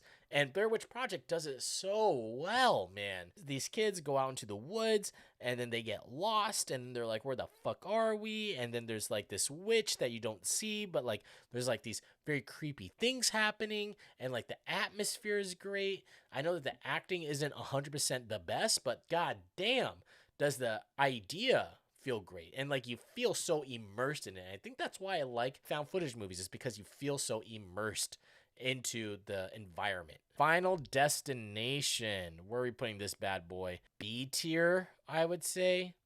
I mean, like, it's good because it's like a franchise. It's like the latest. It's like one of the newest franchises of like this generation, which is cool. It's a cool concept. Death is always going to come for you. Basically, like, these kids cheat death, or they get away from death, and then death always comes back. So then their death like naturally happens to them in these weird ways where they're getting picked off one by one because they're supposed to be going on this plane, but then the plane crashes and blah, blah, blah, right? So Final Destination, it's pretty good. I liked Final Destination 3 a lot, and I think I liked 4 a lot as well. I can't remember, but yeah, it's like B. It's decent. Trouble Every Day, fucking F tier. I hated that movie so much. I don't even know what it's about. I don't care. I don't care. We're moving on. 28 Days Later, A tier. A tier. A tier. Love 28 Days Later. The opening scene of 28 Days Later is fucking fantastic. This is also the first movie that used, because we're in the night. This is the 2000s now. Now, this movie grabbed me by the balls, and I was like, hell yeah, never let go of my balls. Love 28 Days Later. Soundtrack is great. Plot is great. The scene where like blood drops into that guy's eyeball and he turns into a zombie is pretty great. Or like an enraged person is pretty great. It's definitely the movie that was like, yeah, hey, zombies can run. They don't have to be slow walking. Fucking cool. Changed how zombies were seen forever. Yeah, 28 Days Later, good movie. A guy wakes up from a coma and all of a sudden like the entire world has been infested with zombies. And it's been 28 days since it's happened, and then he's just like, what the hell's going on? And he has to fend for himself. Pretty fucking good. Love 28 Days Later. Good movie. It's like one of the first feature films that started using videotape to film and not celluloid. So another very important movie. The Descent. A tier. A tier movie. If you do not like claustrophobia and tight spaces, you're not going to like The Descent, because that's all it is. It's just like these girls, they go, I think it's like cliff diving, or no, they go like spelunking. They do something where they start going into like a cave and it gets tighter and tighter. And then there's a scene where they're just like, this girl gets stuck and you feel so claustrophobic and you're like, oh my God, like get out of there. It's kind of like was it As Above, So Below? I think there's another scene that's like that. There's a scene like that that's in that movie too, and that one's claustrophobic as fuck. But yeah, The Descent, they keep diving into this cave and it keeps getting deeper and deeper, and then they start finding like these creatures that live underground and they start killing them. And it's just like a bunch of women trying to fend for themselves. It's a very woman empowering movie. So definitely one for women. If you guys want to see something where it's women empowerment or women in power, go check out The Descent. Fantastic movie. Inside. All right. So during the 2000s, there was this thing called, I think it's a French extremism, where it became very violent and extreme. This is movies like Inside, Martyrs, High Tension, and stuff like that. Just very gory, very extremely gory stuff. And Inside is one of them, and this one is it has to do with a pregnant woman, from what I remember. Somebody like traps her into a bathroom and shit, and then like she can't get out, and she's pregnant, and it's fucking weird. Inside, definitely this is like an A tier movie, but I would put it at like the bottom, like at the bottom of A tier. I'm not like super in love with it, and I'm gonna say the same thing with Martyrs as well. A lot of people, for some reason, they're like, I love Martyrs and I love Inside, probably because like they haven't seen. I don't know, like maybe it's just like it itches that, man, this is so intense and gory, and that's why I like it, because it's so gory and intense. And like for me, I've grown up watching like, Saw, Itchy the Killer. Like I've seen some fucked up stuff in movies for like a long time. Hellraiser. Fuck, dude. Hellraiser. It's literally like this dude's just walking around with no skin on. I love that movie. I would put that movie in this. I'm surprised that movie is not in this list, because I fucking love Hellraiser. I would put that movie in S tier. That's like one of my favorite horror movies of all time. So then you see that in Martyrs and you're just like, whoa, what the fuck? Same thing. But Martyrs, that one, it's about like two girls that are like, I think that they are squatting inside of a house or something, kill a family or something. Fuck, dude, I can't remember. All I remember is like for the last 20 minutes is just of one of the girls being tortured, where she's just being punched to death. She's just being punched, beaten, slapped, and just like abused until she's skinned alive. And so I'm just like, oh Jesus Christ. So it's like a lot. It's like, ugh, I don't know. Let the right one in. This movie is great. This is an S tier movie. This movie's beautiful. It's a vampire love story. It's a vampire horror love story. The only horrific part is like the end inside the pool, and that scene is filmed so well. It's filmed so beautifully. Let the right one in. It's of like these two kids that fall in love with each other or that enjoy each other's company. One of them is a vampire, the other one is not. And then the one that is a vampire, she becomes obsessive over this little boy and wants to protect him at all costs because he's getting bullied. So Let the Right One In, great movie. I put this one above Silence of the Lambs. The Strangers. All right, The Strangers. Home invasion movie. This movie is top tier. This is an A tier movie. I put this above The Descent. No, like a little bit below it. Yeah, put it below it. The Strangers, fantastic. It's just like a home invasion movie. These people break into this couple's house, and then like this broken record is playing on repeat the entire time, and that's basically it. It's just a home invasion movie, and they're just torturing these two guys, this couple, and that's it. That's the whole movie, and it's great, and it's fantastic, and it's spooky, or it's not spooky. It's just like, yeah, it's good. It's a good one. Would I say it's the best? No, that's why it's an A tier. House of the Devil. This movie is gonna go into B tier. This is Ty West. I'm gonna put this like above The Howling, maybe. This is Ty West. This is, so if you've seen like Pearl, Maxine, or X, this is one of that director's first movies. House of the Devil, if I remember correctly, it's of this woman that wants to purchase a home or like rent a house out of this place. And weird shit happens. I can't remember correctly. It definitely feels like an 80s movie. That's just Ty West's thing. He's very good at creating that aesthetic, that 80s aesthetic or that 70s aesthetic. I think this takes place in the 70s actually. But it's just that aesthetic of like the 70s and stuff.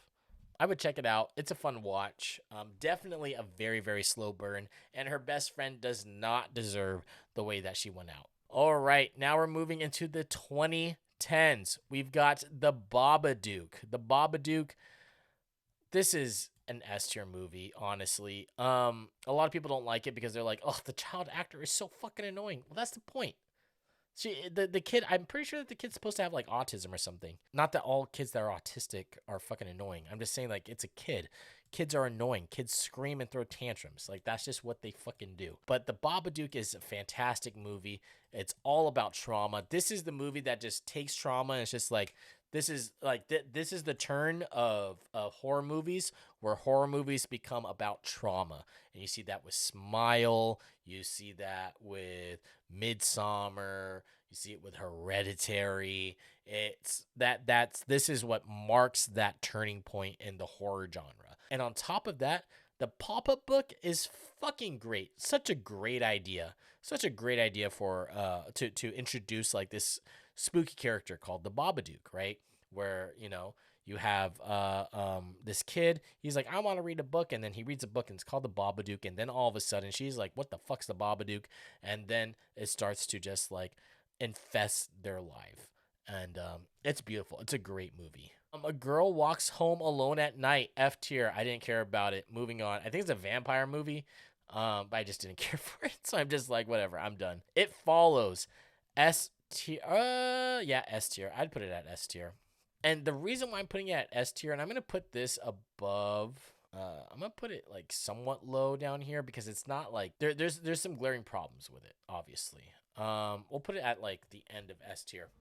But It Follows is fantastic because it's what I feel like that the Babadook and It Follows is what marks it's like the zeitgeist of what turned the horror genre into a force to be reckoned with in the modern age. ever since It Follows, like the way that It Follows was made, the way that it was filmed, the way it was scored, its cinematography, everything about it influenced how the rest of horror movies were made, in my opinion.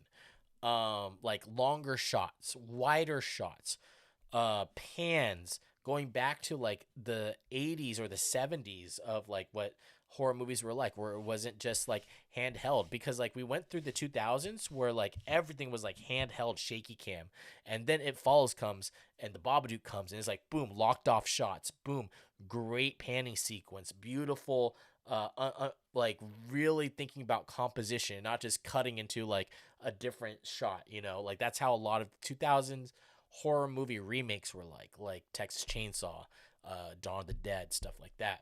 It Falls takes that and it's just like, nah, fuck that, we're gonna do the opposite. And that's where it became a lot more thought out. Shots were a lot more thought out. Shots were composed better, right?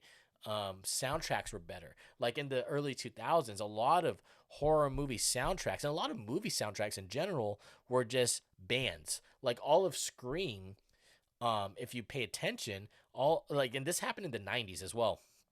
But like a lot of movies, like their soundtrack were just different bands playing music. All of Scream soundtrack is just different bands, you know.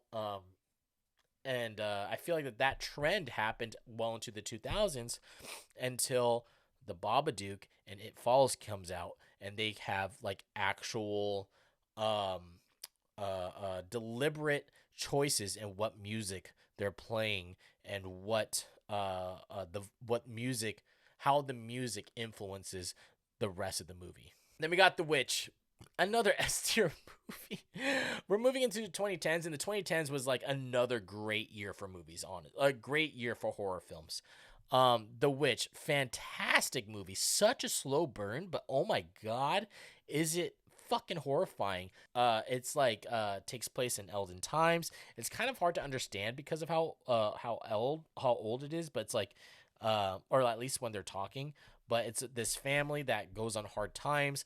They move away from this village. They start farming on their own, and they're out of these woods. And inside the woods lives like this witch or this witch cult, and they start to like influence their children and start baiting their children to come out into the woods, so in that way they can feast upon their souls. Train to Busan. Oh my god, another S tier movie. I don't know if it'd be like super high up, but it's definitely good. I would put it below It Follows. But it's just a very well made zombie film. Maybe it's not S tier. I just like it a lot. I'm gonna put it in A tier. It's just a very, very well made zombie film. One of the best zombie films that's come out recently. Definitely very good. It's basically just this father and this daughter, and this is what makes like a lot of Korean horror films really good, because they just implement drama into every single fucking genre. So drama with horror, fantastic. It's like this divorced man has his child, and he's trying to take his child back home to her mother. But then a zombie outbreak happens while they're on a train, and they are trying to get back. And then they have to travel this train in order to get to Busan, so then she can get to her mother. And that is Train to Busan. Fantastic movie. Raw. This one is a French film. It's great. It's a great movie. Yeah, I'd put this above The Descent. Raw. This is basically like this woman or this girl goes to college, and at the college, I don't even know what the college is for, honestly. I honestly cannot remember, but basically what happens is that she eats meat for the first time, or she eats like human meat, human flesh, and then she becomes addicted to human flesh, and then she becomes a cannibal. She wants to eat human flesh all the time, and that's Raw. That's pretty much it. Pretty good though. Get Out, S tier movie. Everybody knows what this movie is about at this point. Great movie. Social commentary, fantastic. Jordan Peele does a great job. Yeah, there's not much I could say about this movie that hasn't already been said. It's a fantastic movie. Love it. I think it's a great fucking movie. If you haven't seen it yet, I think that you need to watch it. Yeah, put it right there, right above the Babadook, right below Silence of the Lambs. I know that a lot of people put it in like the top 10. It's like top 5 best movies of all time, of horror movies of all time. I personally don't think so. I think it's a good movie. I think it's a good horror movie, but like it's not better than like these 5 up here. Like no way in hell. Not in my opinion, at least. Hereditary. All right, this one can combat up here. This is like way better than Psycho. Hereditary is fantastic. This is like one of the best horror movies that's come out in a long time, and I think it's gonna be very hard to top it. It has everything you want. It talks about trauma, generational trauma. It talks about mental illness, grief, cults, psychological thrillers. It definitely has like psychological thriller tropes that you see in things like Rosemary's Baby. But yeah, it's fantastic.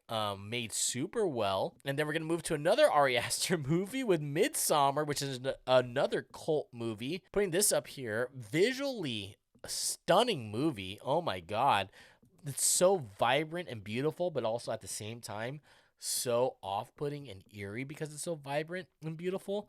Love Midsummer. This guy is a force to be reckoned with. Like this guy is gonna go down in history as one of the best horror film directors of all fucking time, or just one of the best directors of all time. I don't like this guy is insane. Like he's so fucking good. And then we got Us. I saw that Us was on here. I don't know why. I think that Us is okay. Um, it's not the greatest in my opinion. I think there's a lot of problems with Us. Soundtrack is good, but like there's a lot of things that doesn't make sense about Us. I feel like that Nope is better, but this list was probably not made before Nope came out. Was probably made before Nope came out. I think that Nope is a fantastic fucking movie. I love Nope. I think that one's great. Us, I think is like so. I'd put it in B tier. In fact, I'd probably put it below. I'd put it above House of Wax. It's not like the best movie. I don't know why it's on here as as one of the best horror movies ever made, but it's definitely a solid film. And then we've got Saint Maud. Saint Maud. B tier? This chick starts taking care of this like dancer, this retired dancer that's struck with cancer, and then has to fucking like save her own soul or something like that. At the end she catches herself on fire, and that's pretty much the coolest parts of the movie. But yeah, it's okay. It's a slow burn type of movie. But yeah, it's pretty decent.